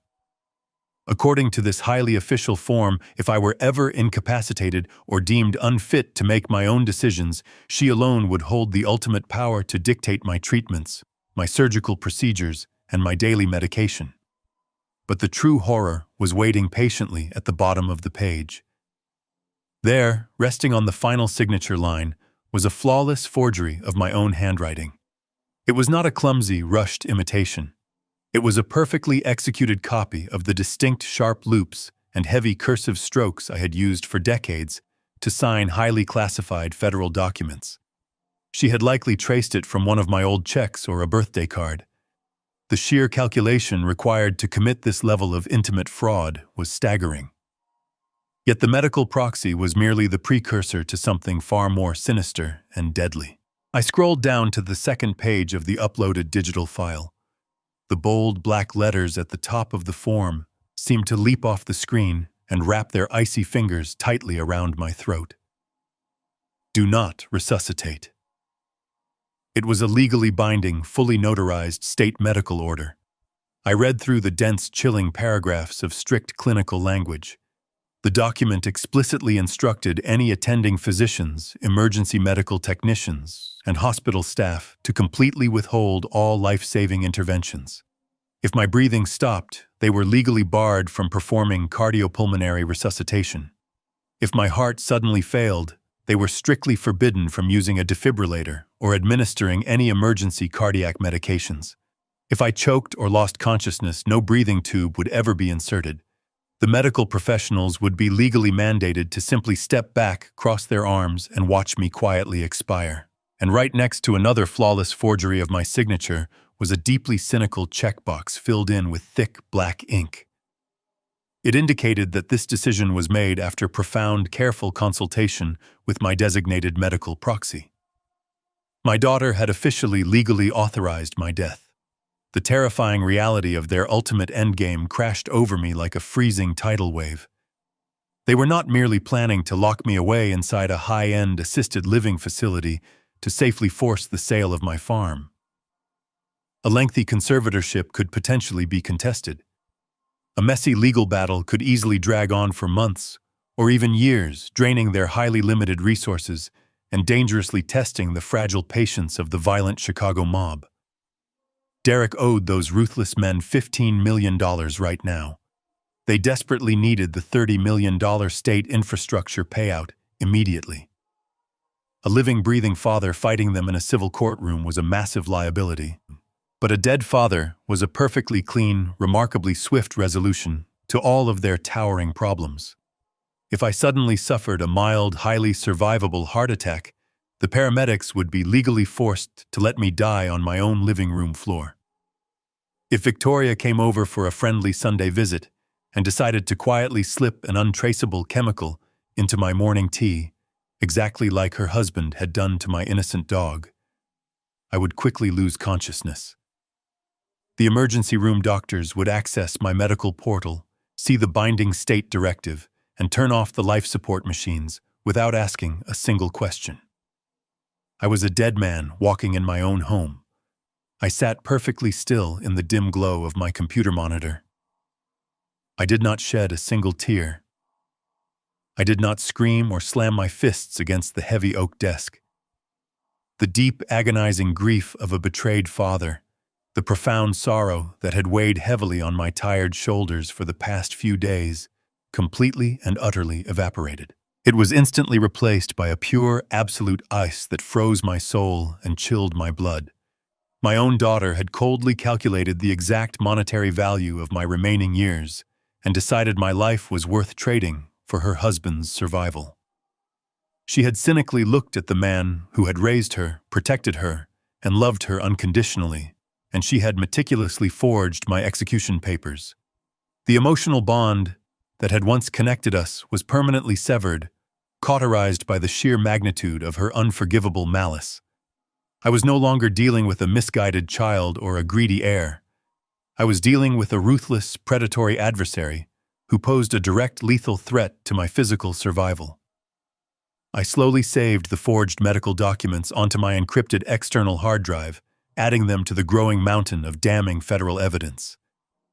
I securely logged out of the hospital portal, completely covering my digital tracks, and quietly shut the laptop down. The room plunged back into profound darkness, but my mind was brilliantly illuminated with absolute, terrifying clarity. The final phase of my strategy was now firmly in place. I was going to patiently let the heavy steel jaws of their trap snap shut, only to brutally remind them that they had unknowingly locked themselves inside the cage with an apex predator. I was going to destroy their entire world with a smile on my face. The paperwork was ready. The traps were fully armed. They believed they were hunting a vulnerable old man, but they had absolutely no idea what kind of monster they had just woken up. My daughter wanted me dead, but I was going to make sure she spent the rest of her pathetic life trapped behind cold iron bars. The battle lines were drawn. The evidence was secured. The absolute time for vengeance had officially arrived right now. Tomorrow, they would come to pack my bags, and I would gladly let them. I would play my final performance flawlessly, preparing to unleash hell upon them. The morning sun cast a pale, watery light across the weathered floorboards of my living room. I sat in my armchair, wrapped in a thick woolen cardigan that Patty had knitted for me over a decade ago. I stared blankly at the cold fireplace, practicing the hollow, vacant expression I would need for the performance ahead. I let my shoulders droop, curving my spine to mimic the physical weight of advancing age and mental decay. I focused on slowing my breathing, adopting a shallow, fragile rhythm. At exactly 9 o'clock, the heavy crunch of tires on gravel announced their arrival. Victoria and Derek did not bother to knock. They pushed the front door open, bustling inside with a flurry of loud, intrusive energy. Derek carried a stack of flattened cardboard boxes under one arm and a roll of heavy packing tape in his other hand. Victoria trailed behind him, holding a sleek tablet and a large steaming cup of expensive coffee. They looked like a young, ambitious couple preparing to flip a neglected property, completely devoid of any solemnity or respect for the life I had built within these walls. Morning Dad Victoria sang out, her voice unnaturally bright and cheerful. "We brought the boxes. We need to get a head start on packing your essentials. Tomorrow is a very big day." She did not ask how I was feeling. She did not ask if I had slept. She simply marched into the kitchen and began opening cabinets, the sharp clatter of dishes echoing through the quiet house. I slowly pushed myself up from the armchair, deliberately leaning heavily on my wooden cane. I shuffled my feet across the rug, taking small, hesitant steps toward the kitchen. "What are we packing for?" I asked, letting my voice crack slightly, painting a picture of profound confusion. Victoria sighed, a short, performative exhalation designed to convey immense patience. "We talked about this, Dad," she said, not even turning around to look at me. "The hearing is tomorrow morning. We already have a beautiful room secured for you at Oak Creek. It has a lovely view of the gardens. You are going to be so much safer there. We just need to pack your clothes, your toiletries, and maybe a few small photographs. They do not allow a lot of personal furniture." Derek dropped the cardboard boxes onto the dining table with a loud, dismissive thud. He began ripping off long strips of packing tape, the harsh tearing sound grating against my nerves. "Yeah, Harrison," he muttered finally, looking at me with a smirk that made my skin crawl. "Time to downsize. You do not need all this junk anyway. It is just collecting dust." He picked up a framed photograph of Patty from the side table, glanced at it for a fleeting second, and casually tossed it into an empty box. The glass cracked against the cardboard bottom.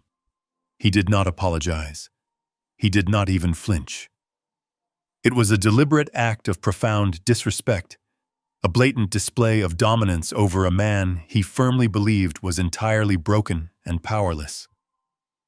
I stared at the cracked frame, the agonizing urge to cross the room and wrap my hands around his throat, flaring violently in my chest. But I ruthlessly suppressed it. I forced my eyes to widen in fabricated distress. I reached out a trembling hand toward the box. "My picture," I mumbled, playing the pathetic victim flawlessly. "Please be careful with Patty." Derek rolled his eyes and turned away, completely ignoring my plea. He walked toward my private office, the room where I had uncovered the massive depths of their federal crimes just hours before. "Let us start in here," he announced to Victoria. "There is a ton of old paperwork we need to shred before the real estate agents come through next week to stage the house." He reached for the heavy oak door. My heart hammered a steady warning rhythm. I knew my encrypted hard drive and the hidden surveillance router were securely locked away in a hidden compartment behind a false bookshelf, but watching him invade that space tested every ounce of my disciplined restraint. I shuffled quickly behind him, trying to sound desperately anxious. "Do not touch my papers," I protested weakly. "Those are important. They are my files." Derek paused in the doorway, turning his head to look down at me. His smug smirk widened into a sneer of absolute contempt. He leaned in close, his voice dropping to a harsh, mocking whisper. "They are garbage, old man," he sneered. "Just like this whole rotting house. You do not need files anymore. You need a nurse to remind you to put your pants on. Go sit down and let the adults handle this." The sheer staggering arrogance of his words echoed in the hallway. He truly believed I was an empty shell, a mindless obstacle he could simply brush aside with a casual insult. He believed he was the apex predator in this room. He had absolutely no idea that he was currently standing on a highly sensitive landmine, and I was holding the remote detonator. I lowered my head, letting my chin rest against my chest. I nodded slowly, as if thoroughly defeated by his cruel dominance. I turned around and shuffled slowly back toward the living room, feeling his dismissive gaze burning into my back. As I retreated, I heard him laugh softly, a dry, arrogant chuckle shared with Victoria. "He thinks he still works for the government," Derek muttered loudly enough for me to hear.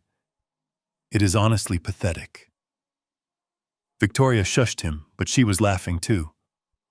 I sank back into my armchair, pulling the woolen cardigan tighter around my shoulders.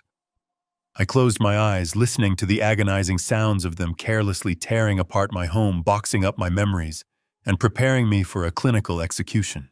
They were joyfully packing my life into cheap cardboard, wholly convinced that tomorrow would bring them absolute, unassailable victory. They were so blinded by their own greed and their desperate need to satisfy their violent creditors that they failed to notice the profound, terrifying stillness radiating from the old man in the corner. I sat perfectly motionless, conserving my energy, playing the broken man to absolute perfection. Tomorrow they would eagerly walk into a courtroom expecting a swift, simple surrender. Tomorrow I would gladly show them exactly what a lifetime of federal prosecution truly looked like. The final act was ready to begin. By late afternoon, the house was a barren landscape of sealed cardboard boxes and bare shelves. I emerged from the living room, my gait slow and shuffling, and found Victoria and Derek washing their hands at the kitchen sink. I leaned heavily against the wooden doorframe, letting a deep, sorrowful sigh escape my lips. I asked them if we could share one last family dinner right here at the farm, just the three of us, before my hearing tomorrow. I told them I wanted to remember the good times before moving into the assisted living facility. They exchanged an annoyed glance, but Victoria quickly smoothed her features into a mask of pity. She agreed, likely thinking that humoring a defeated old man would make her look like the perfect, caring daughter. I retreated to my bathroom to wash up. Behind the locked door, I unbuttoned my heavy cardigan and carefully taped a high-fidelity military-grade audio transmitter flat against my sternum. I secured the tiny microphone just beneath the collar of my undershirt. It was fully charged and actively broadcasting to my secure offshore server. Every single breath, every whisper, and every arrogant confession was about to be immortalized in pristine digital audio. I cooked 2 thick ribeye steaks for them, burning my own slightly to play into the false narrative that I was losing my basic motor skills. We sat around the heavy oak dining table.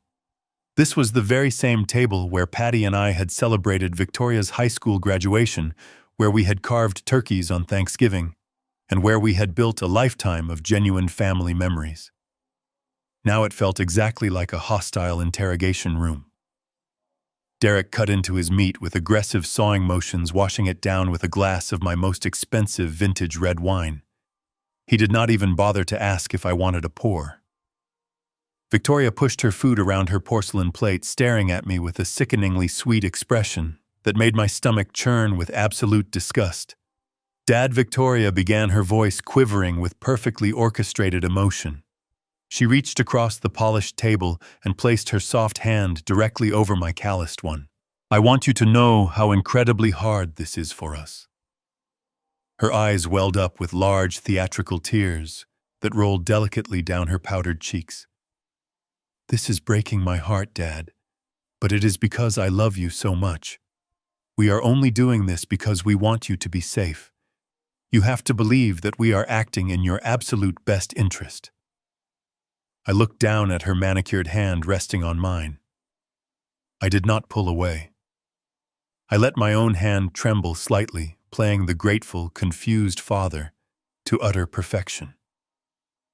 "I know, sweetheart," I whispered, keeping my tone fragile and incredibly soft. "I know you are just trying to help your old man." My mind, however, was a steel trap. The hidden audio bug resting securely on my chest was actively capturing every single syllable of her disgusting, manipulative performance. I took a slow bite of my overcooked steak, chewing deliberately, before looking back up at Derek. "I just worry about the costs," I said, letting a note of profound anxiety creep into my shaking voice. "That facility you showed me in the brochure looked so impossibly expensive. How am I going to pay for it? I cannot even remember where my checkbook is anymore." Derek let out a short, arrogant bark of a laugh. He leaned back in his heavy wooden chair, swirling the dark red wine in his crystal glass. "You do not need to worry about a checkbook, Harrison," he said dismissively. "Victoria and I have already taken full control of your primary accounts. We consolidated your entire retirement portfolio a few months ago, remember?" Victoria nodded eagerly, tightening her cold grip on my hand. "Yes, Dad," she added smoothly. "We have all your passwords and routing numbers secured on our private network. We are managing all your digital transfers and corporate holdings. You do not have to lift a single finger. We have complete access to everything you own, so the facility is completely covered."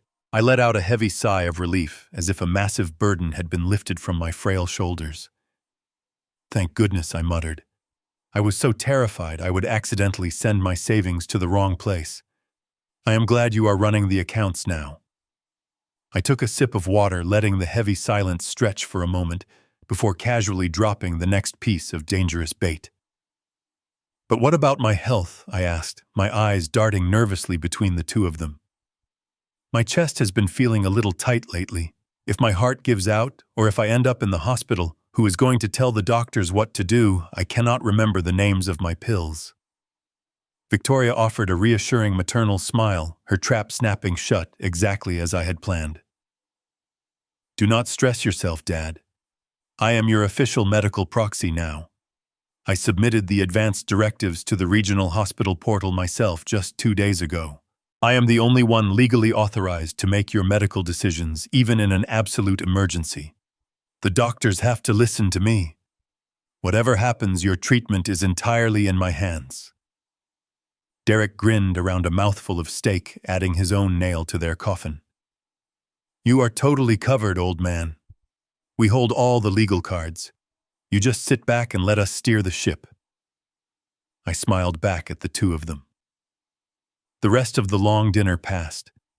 They eagerly finished the wine and left the dishes soaking in the sink, rushing out the front door with promises to pick me up early the next morning for the courthouse.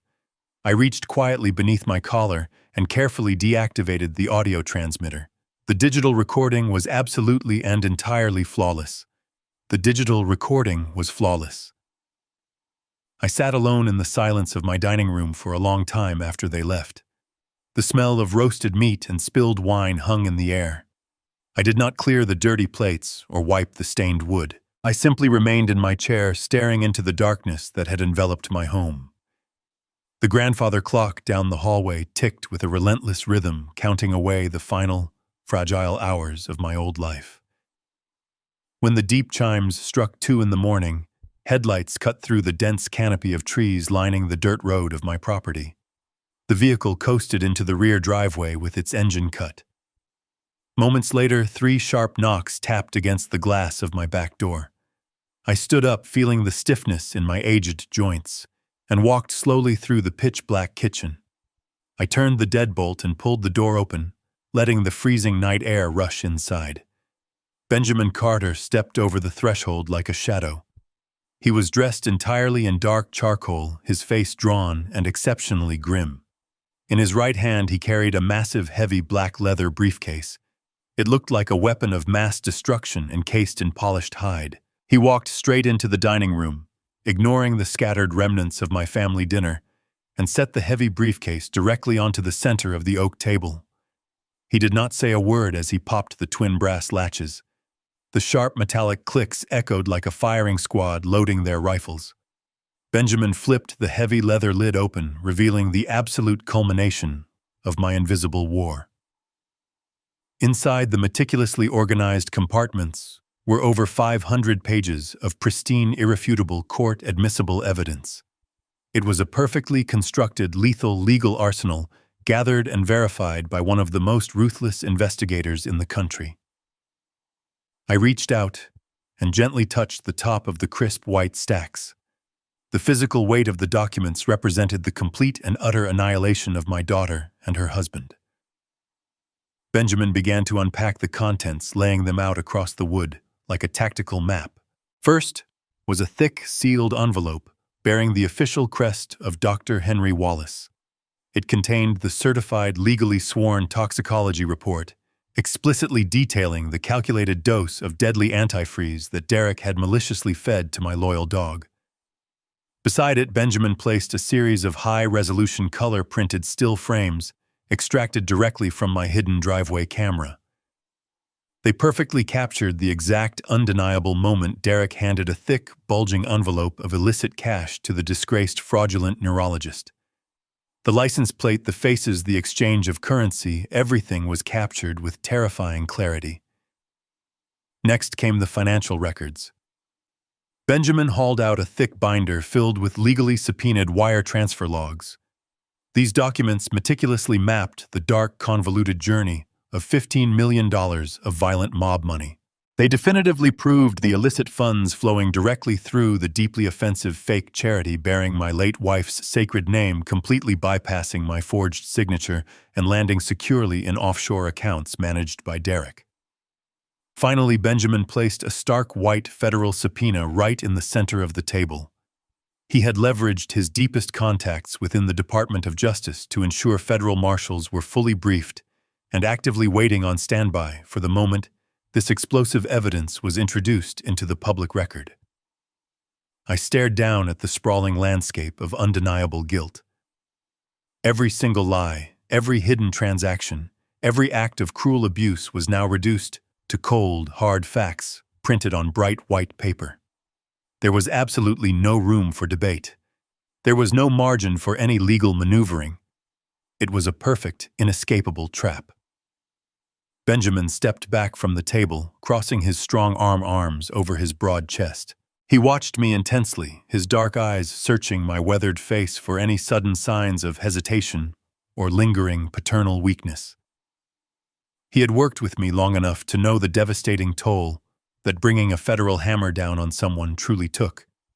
He also knew that this was not a faceless corporate executive or a distant mafia boss. This was my own blood. Harrison Benjamin said, his voice dropping to a low, deeply serious whisper that commanded the quiet room. I have built a lot of catastrophic cases in my career.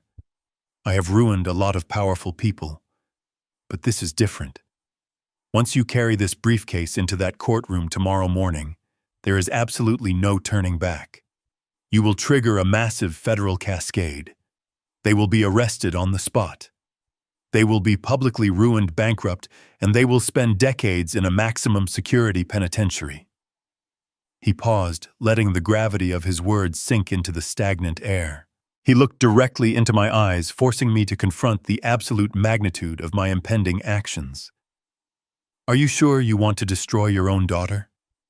The question hung in the freezing night air, echoing softly against the wooden walls of my empty home.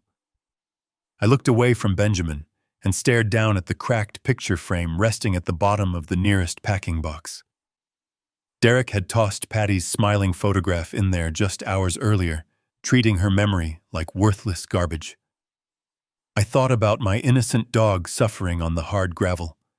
I thought about the forged legal documents authorizing my sudden, unresisted death.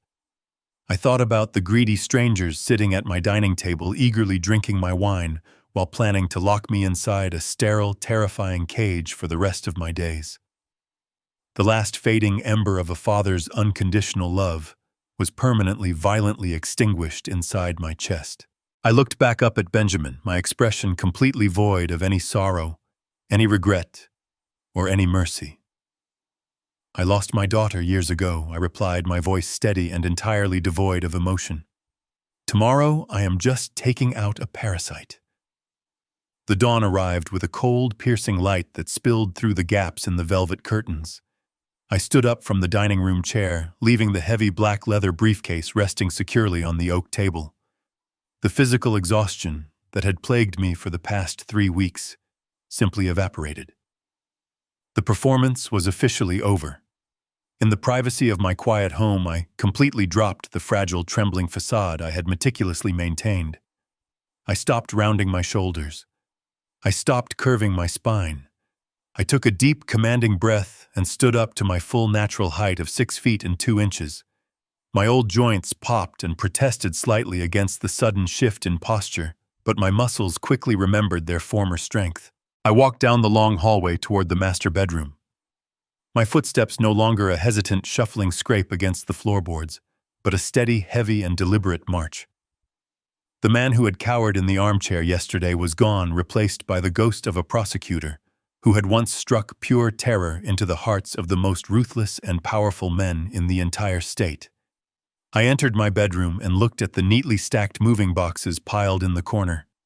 Resting perfectly on top of my unmade bed were the clothes Victoria had deliberately laid out for me to wear to the courthouse this morning. It was a pathetic, highly calculated ensemble. A faded, oversized beige cardigan, a pair of shapeless gray trousers with an elastic waistband, and worn-out scuffed walking shoes with Velcro straps. She wanted me to walk into the family courtroom looking like a discarded relic, a thoroughly confused and helpless burden who desperately needed the merciful intervention of the state. She had carefully designed this humiliating costume to visually reinforce her fabricated medical narrative for the judge. I stared down at the pathetic pile of fabric. A cold, humorless smile touched the corners of my mouth. I picked up the beige sweater, feeling the cheap, worn threads against my calloused fingertips, and tossed it carelessly into the nearest cardboard box. I was absolutely not going into that courtroom as her helpless victim. I was going in as her executioner. I turned my back on the packed boxes and walked purposefully toward the deep cedar closet at the far end of the room. I reached past the casual flannel shirts, the denim jackets, and the heavy winter coats I had worn during my quiet retirement years. Deep in the very back, hidden behind a row of forgotten garments, hung a thick, black canvas garment bag. I pulled it out into the morning light, feeling the familiar, comforting weight of the fabric. I unzipped the heavy brass closure, the sharp sound slicing through the quiet room.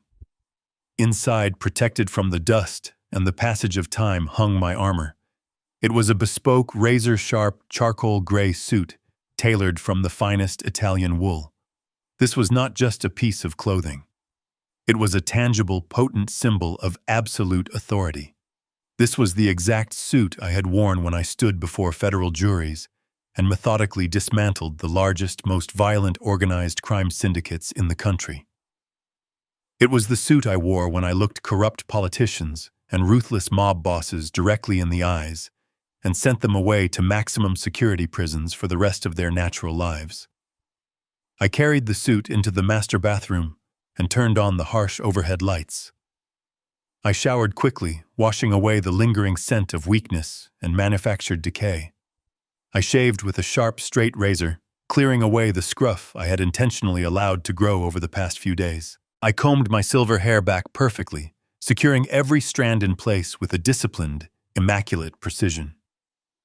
Then I began the deliberate process of getting dressed.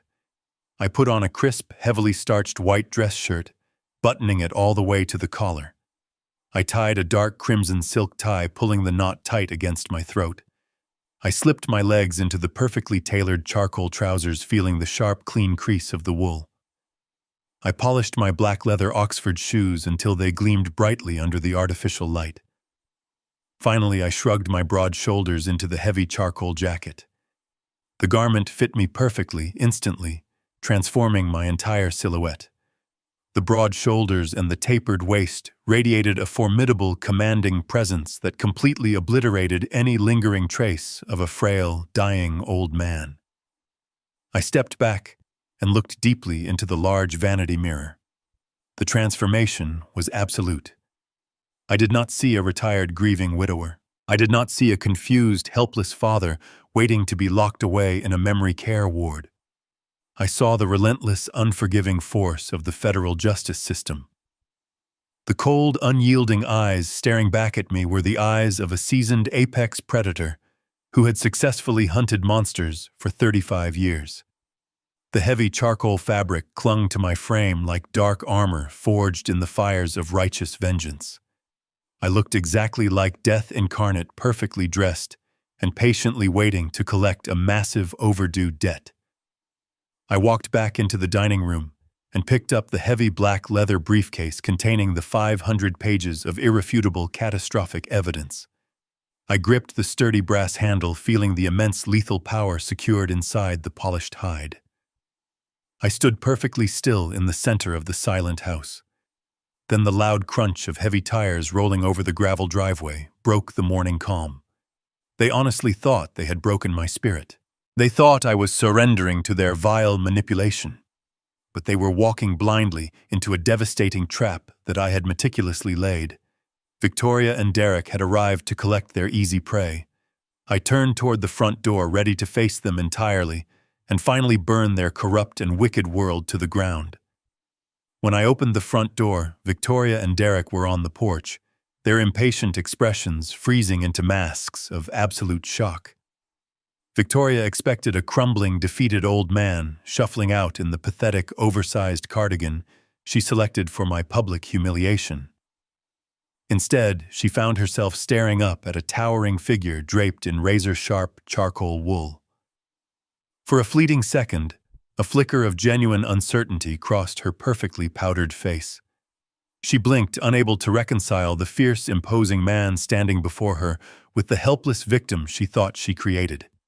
Her arrogance quickly rushed back to fill the void. She let out a mocking laugh, as if my bespoke suit was a tragic attempt to cling to the past. "Oh, Dad," she sighed, her voice dripping with fake, patronizing sweetness. "You got all dressed up for your big day. How incredibly sweet." Derek did not even bother looking at me. He was busy texting on his phone, furiously coordinating details of the $30 million land sale he believed was hours away.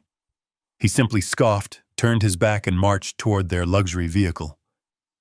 I followed them in my truck, keeping a steady distance as we navigated the winding roads toward the city center. The heavy black leather briefcase rested securely on the passenger seat beside me. The imposing limestone pillars of the county courthouse loomed ahead, casting dark shadows across the steps.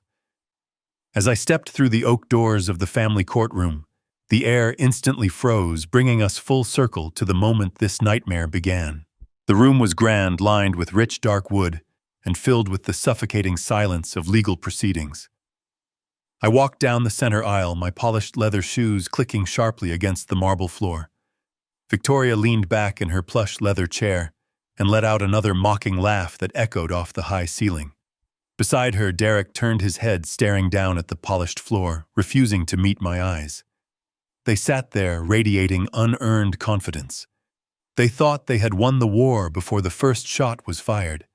They thought the man taking his seat was completely at their mercy, ready to be stripped of his fundamental human rights. The heavy wooden door behind the elevated bench swung open, and the bailiff instructed the courtroom to rise. Judge Richard Montgomery strode into the room, his black robes billowing behind him. He was a man projecting an aura of strict, no-nonsense judicial authority. He took his seat, adjusted his reading glasses, and opened the thick folder resting on his mahogany desk. He picked up his wooden pen and began to read the morning docket aloud, his voice echoing through the sound system. Case number 4092, he announced, his tone routine and detached. Petition for the establishment of a permanent medical and financial conservatorship. The petitioner is Victoria Caldwell Sterling. The respondent is Harrison Caldwell. He paused, turning the page of the filing. As he spoke my name, he glanced up from his paperwork to survey the courtroom. His gaze swept past Victoria and Derek, ignoring their eager, expectant faces. Then his eyes landed squarely on me. I sat perfectly straight, my hands resting calmly on top of the black leather briefcase. I locked my gaze directly onto his. In that exact fraction of a second, the air was sucked out of the room. All the color violently drained from the judge's face, leaving him looking like a terrified ghost. His jaw went slack. The wooden pen slipped from his trembling fingers, hitting the desk with a loud, sharp clatter that sounded like a gunshot in the dead silent room. His hands were shaking as he gripped the edge of the bench, leaning forward as if trying to comprehend an absolute impossibility. "My God," he whispered the microphone, catching the raw shock in his voice. "Is that really him?" Every single eye in the courtroom shifted instantly toward me.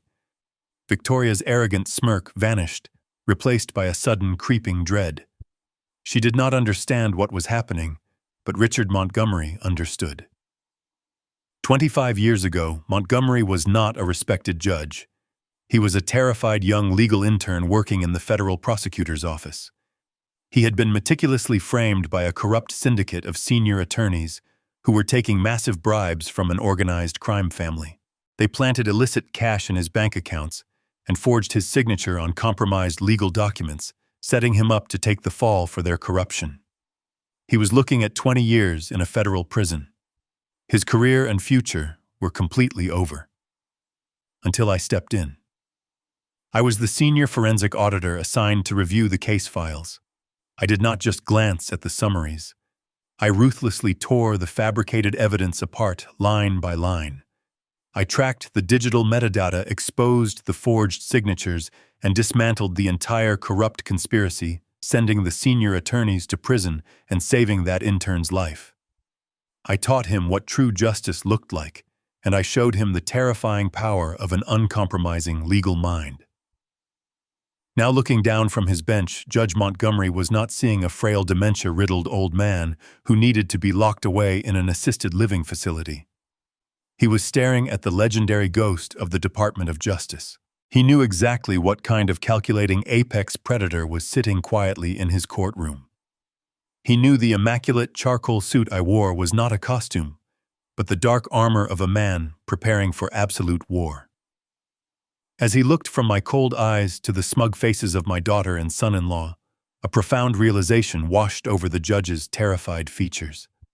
He understood that Victoria and Derek had not brought a helpless victim into his court. They had unknowingly dragged a highly explosive federal bomb directly into the center of the room, and I was sitting there holding my finger firmly on the detonator. The suffocating silence in the courtroom was finally broken by the sound of a chair scraping against the polished marble floor. Victoria's attorney stood up, straightening his expensive, custom-tailored navy blue suit. He was a slick, highly polished man in his early 40s, projecting the kind of unearned arrogance that only comes from winning easy cases against defenseless people. He approached the center podium with a confident theatrical stride, completely oblivious to the sheer terror radiating from the judge sitting high above him. He adjusted his silk tie, cleared his throat, and launched directly into a heavily rehearsed, deeply condescending monologue. "Your Honor," the lawyer began, his voice echoing with a manufactured, sorrowful tone. "We are gathered here today to address a deeply unfortunate and profoundly tragic situation. Before you sits Harrison Caldwell, a man who once led a productive life but who is now suffering from a severe, rapid, and heartbreaking mental decline. The petitioner, his devoted daughter, has spent the last several months watching her beloved father lose his grip on reality. He wanders his rural property in a state of constant confusion. He loses his keys, misplaces his mail, and suffers from alarming memory lapses. Just a few days ago, in a terrifying display of his severe cognitive decay, he mistakenly fed his own loyal dog a lethal dose of human blood pressure medication. He is an immediate, undeniable danger to himself and to the community. We are asking this court to grant a permanent medical and financial conservatorship so his loving family can finally place him in a secure 24-hour memory care facility where he can no longer cause any harm." The lawyer paused, expecting a sympathetic nod from the bench. Instead, Judge Richard Montgomery was gripping his wooden gavel so tightly his knuckles were completely white. Beads of cold sweat had formed along the judge's hairline. He was not looking at the arrogant lawyer. His terrified, unwavering gaze was locked entirely on me. He knew with absolute certainty that every single word leaving that attorney's mouth was a catastrophic, career-ending mistake. "Counselor, that is quite enough." Judge Montgomery interrupted, his voice shaking noticeably through the courtroom microphone. The lawyer blinked, his confident smile faltering at the sharp, highly unusual reprimand. He stepped back from the podium, clearly confused by the hostile reception. Judge Montgomery swallowed hard, visibly trying to compose himself, and addressed me directly. "Mr. Caldwell." The judge said, his tone incredibly respectful, bordering on reverent. "The court notes that you do not have legal representation present today. Do you have counsel, or would you like this court to appoint a public defender on your behalf?" I placed my hands flat on the table and stood up. I did not lean on the table for support. I stood at my full imposing height, pushing my broad shoulders back, allowing the tailored charcoal suit to radiate absolute authority. I looked directly at the trembling judge, my voice booming across the vast room with the terrifying, commanding resonance of a veteran federal prosecutor. "Your Honor," I announced, every syllable dripping with icy precision, "I am representing myself today." A collective gasp rippled through the small gallery. Victoria snapped her head toward me, her eyes widening in profound confusion. The fragile, shuffling old man she had brought to the courthouse had vanished entirely. Derek finally stopped texting on his cellular phone, his jaw dropping open as he stared at me. Victoria's lawyer scoffed loudly, attempting to quickly regain control of the narrative. "Your Honor," the lawyer protested, waving his hand dismissively in my direction. "This is highly irregular and frankly absurd. The respondent is clearly suffering from severe delusions. Allowing a man in his diminished mental state to represent himself is a complete mockery of this court. Sit down and remain entirely silent. Counselor." Judge Montgomery barked, slamming his gavel down with a violent crack that made the lawyer physically jump. "You will speak only when spoken to. Mr. Caldwell, you have the floor. Please proceed." I reached down and unlocked the heavy brass latches of my black leather briefcase. The sharp metallic clicks echoed like a firing squad, readying their weapons. I opened the lid and calmly extracted a stack of thick, sealed white envelopes.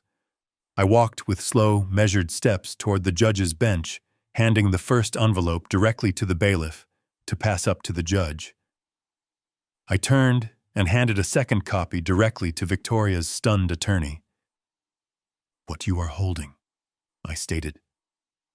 My voice echoing with lethal calm, is a certified, legally sworn toxicology report from Dr. Henry Wallace, one of the most respected veterinary specialists in this state. It conclusively proves that my dog did not ingest human blood pressure medication. He was deliberately poisoned with a highly calculated near-lethal dose of ethylene glycol, commonly known as antifreeze. I turned my head slowly, locking my cold, unyielding eyes directly onto my son-in-law. Derek's face instantly lost all of its color, turning a sickly pale shade of gray. He shrank back into his leather chair, physically retreating from my gaze. Victoria's lawyer frantically scanned the certified medical document, his arrogant confidence rapidly evaporating into thin air. But I was not even close to finished. I walked back to my table and pulled a sleek, high-definition digital tablet from the depths of the black briefcase. I tapped the screen to wake the device, set the volume to maximum, and placed it directly on the petitioner's table right in front of the sweating lawyer and my trembling daughter. I pressed play. The crisp green-tinted security footage illuminated their faces. The audio was crystal clear. It showed Derek casually handing a thick manila envelope stuffed with illicit cash directly to Dr. Miller. The lawyer stared at the digital screen in sheer horror. Realizing his catastrophic exposure to a massive federal conspiracy, he turned completely pale and physically stepped far away from Victoria. He was trapped. The digital tablet looped the incriminating footage over and over again, the harsh sound of Derek's bribe echoing loudly across the stunned courtroom. Victoria stared at the screen, her mouth opening and closing soundlessly, like a fish pulled from the water. She turned desperately toward her attorney, expecting him to launch a fiery legal defense, to object to the evidence, or to somehow save her from the rapidly collapsing reality. But the slick lawyer simply held up his hands, shaking his head rapidly, physically distancing himself from his own clients. He knew that participating in any further deception would instantly result in his own disbarment and likely federal indictment. I did not give them a single moment to recover. I turned my back on their panic and returned to my open briefcase. The atmosphere in the room had shifted entirely, from a tragic family dispute into a high-stakes federal tribunal. I pulled out a heavy 3-inch thick binder secured with a heavy black clasp. I handed it directly to the bailiff, who carried it up to the sweating judge with a renewed sense of urgency. "Your Honor," I stated, my voice slicing through the heavy silence with lethal precision. "The document before you outlines a massive, highly sophisticated money laundering operation. It meticulously details the illicit transfer of over $15 million, originating from known violent criminal syndicates operating out of Chicago." Derek choked on a sudden intake of air. He gripped the edge of his table, his eyes darting frantically toward the heavy oak doors at the back of the courtroom, calculating his chances of a desperate, panicked escape. I continued, ensuring every single syllable was permanently recorded into the official court record. The petitioner, my daughter Victoria, and her husband Derek Sterling, did not merely establish these phantom shell companies and secretive offshore banking nodes. They actively funneled this illicit blood money through a tax-exempt domestic philanthropic front, a fake charity explicitly registered under my own personal mailing address, a fake charity named the Patricia Caldwell Memorial Fund. A collective, horrified gasp echoed from the small gallery. Even Victoria's cowardly lawyer looked genuinely sickened by the profound moral depravity of the crime. I turned my body slowly, locking my gaze directly onto Victoria. My eyes were entirely devoid of any remaining paternal affection. They were cold, dead, and entirely merciless. They deliberately weaponized the sacred, pristine memory of my late wife, I told the silent courtroom. They used the name of a woman who spent her entire life protecting innocent, battered children to aggressively wash millions of dollars in violent mob revenue, purely to save Derek's failing commercial real estate firm from total, catastrophic bankruptcy. Victoria finally shattered. The flawless, arrogant facade completely crumbled, revealing the desperate, terrified coward hiding underneath. She slammed her hands down onto her table, tears of pure, unadulterated panic streaming rapidly down her face. She screamed across the courtroom, her voice shrill and echoing wildly off the high ceilings.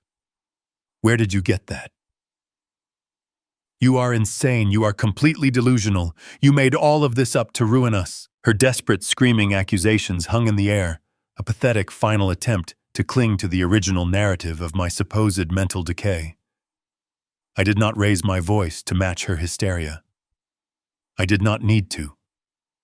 The quiet, absolute truth was a far more devastating weapon than any loud, frantic lie. I reached into the very bottom compartment of my black briefcase and slowly withdrew a single stark white folder. It contained the absolute final strike.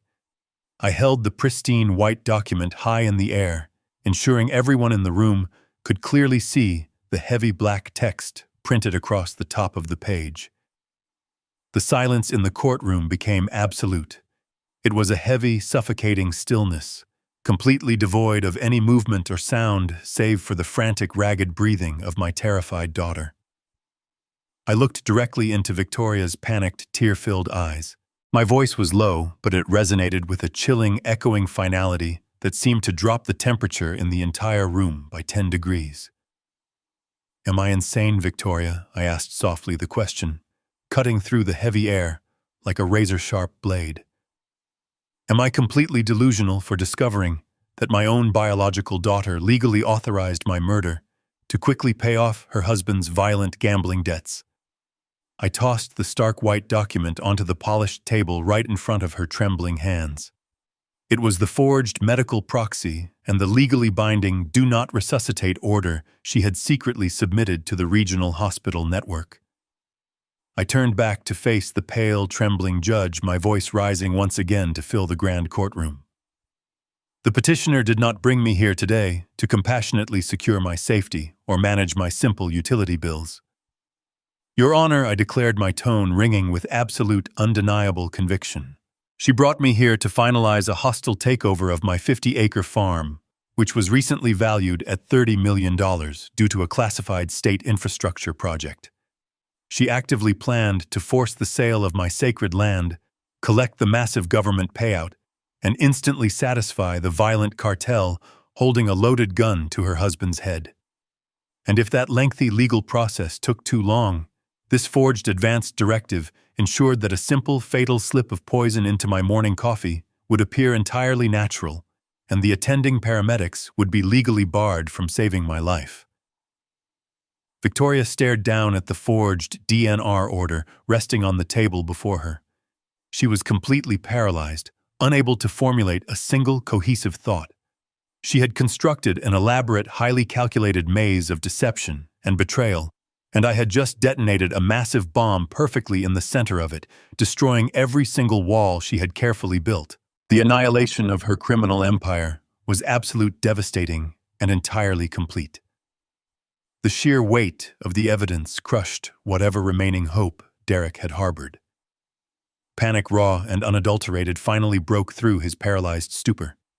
He bolted from his chair, his expensive shoes slipping slightly on the polished marble floor. He did not look at his wife. He did not look at his attorney. His only thought was self-preservation. He sprinted toward the heavy oak double doors at the back of the courtroom, desperate to escape the collapsing walls of his criminal empire. He reached out his hands, slamming flat against the wood, pushing with all his remaining strength. But the doors did not budge. Instead, they were pulled open from the outside. Derek stumbled backward, his momentum completely broken. Standing in the doorway, forming an impenetrable human wall, were 4 armed United States federal marshals. Their dark tactical gear sharply contrasted with the formal wood paneling of the courtroom.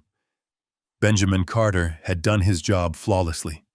The trap was not just legal, it was physical. The lead marshal stepped forward, his expression stern and unyielding. He grabbed Derek by the shoulder, spinning him around and slamming him hard against the heavy wooden doors. The sharp, metallic click of steel handcuffs echoed loudly, cutting through the stunned silence of the room. Derek let out a pathetic, whimpering gasp, his knees buckling, as the reality of his lost freedom finally washed over him. At the petitioner table, Victoria watched her husband being restrained. Her perfectly crafted façade was entirely gone. She was trembling violently, her breathing erratic and shallow. 2 more federal marshals bypassed the gallery and approached her. The arrogant attorney quickly stepped out of their way, pressing his back firmly against the wall, silently praying he would not be swept up in the federal indictment. The marshals firmly grasped Victoria by her arms, pulling her up from her leather chair. As the cold steel cuffs snapped around her delicate wrists, the sheer gravity of her situation finally shattered her completely. Victoria dropped heavily to her knees, the harsh impact echoing across the marble. She did not care about her ruined designer dress or the watchful eyes of the gallery. She looked up at me, her face streaked with ruined makeup and genuine desperate tears. "Dad," she screamed, her voice cracking with raw hysteria. "Dad, please. I am your daughter. You cannot do this to me. You cannot let them take me away. We can fix this. I am your little girl. Please stop them." I walked slowly around the respondent table, stopping just a few feet away from where she knelt on the floor. I looked down at the weeping, pathetic creature, begging for mercy. I searched my heart for any lingering trace of paternal affection, any small spark of forgiveness. There was absolutely nothing. The space where my love for her used to reside was now a cold, empty void, sealed shut by her own ruthless betrayal. I did not raise my voice. I spoke with a quiet, lethal calm that carried across the breathless courtroom. "You are not my daughter," I said, my words dropping like heavy stones. "My daughter died the moment you decided to poison my dog and forge my execution papers. You looked me in the eyes and told me the best gift I could ever give you was to permanently disappear from your family." I stared into her weeping eyes, offering absolute zero empathy. "Enjoy federal prison, Victoria. I am officially granting your final wish." I turned my back on her agonized sobbing and gave a firm nod to Judge Montgomery. He nodded back, a silent acknowledgement between two men who deeply understood the heavy, uncompromising price of justice. I picked up my empty black leather briefcase and walked straight down the center aisle. I did not look back as the marshals dragged my treacherous bloodline out of the courtroom and into the dark abyss of the federal penal system. I pushed through the front doors of the courthouse, stepping out into the bright, blinding sunlight of the late morning. The cool breeze hit my face, carrying the fresh scent of freedom and absolute closure. The invisible chains that had weighed down my shoulders for the past 3 weeks were completely gone. I walked to my truck, placed the briefcase on the passenger seat, and drove the long, quiet road back to my sanctuary. When I pulled into the gravel driveway of the farm, a beautiful sight awaited me. Buster was sitting on the wooden porch. Thanks to Dr. Wallace, he had fully recovered from the poison. My loyal golden retriever barked joyfully, his tail wagging with pure, unadulterated happiness as I stepped out of the vehicle. I knelt down on the gravel, burying my face in his soft fur, finally allowing a single quiet tear of relief to fall. Later that afternoon, I sat at my heavy oak dining table. I spread out a new set of legal documents Benjamin had prepared for me.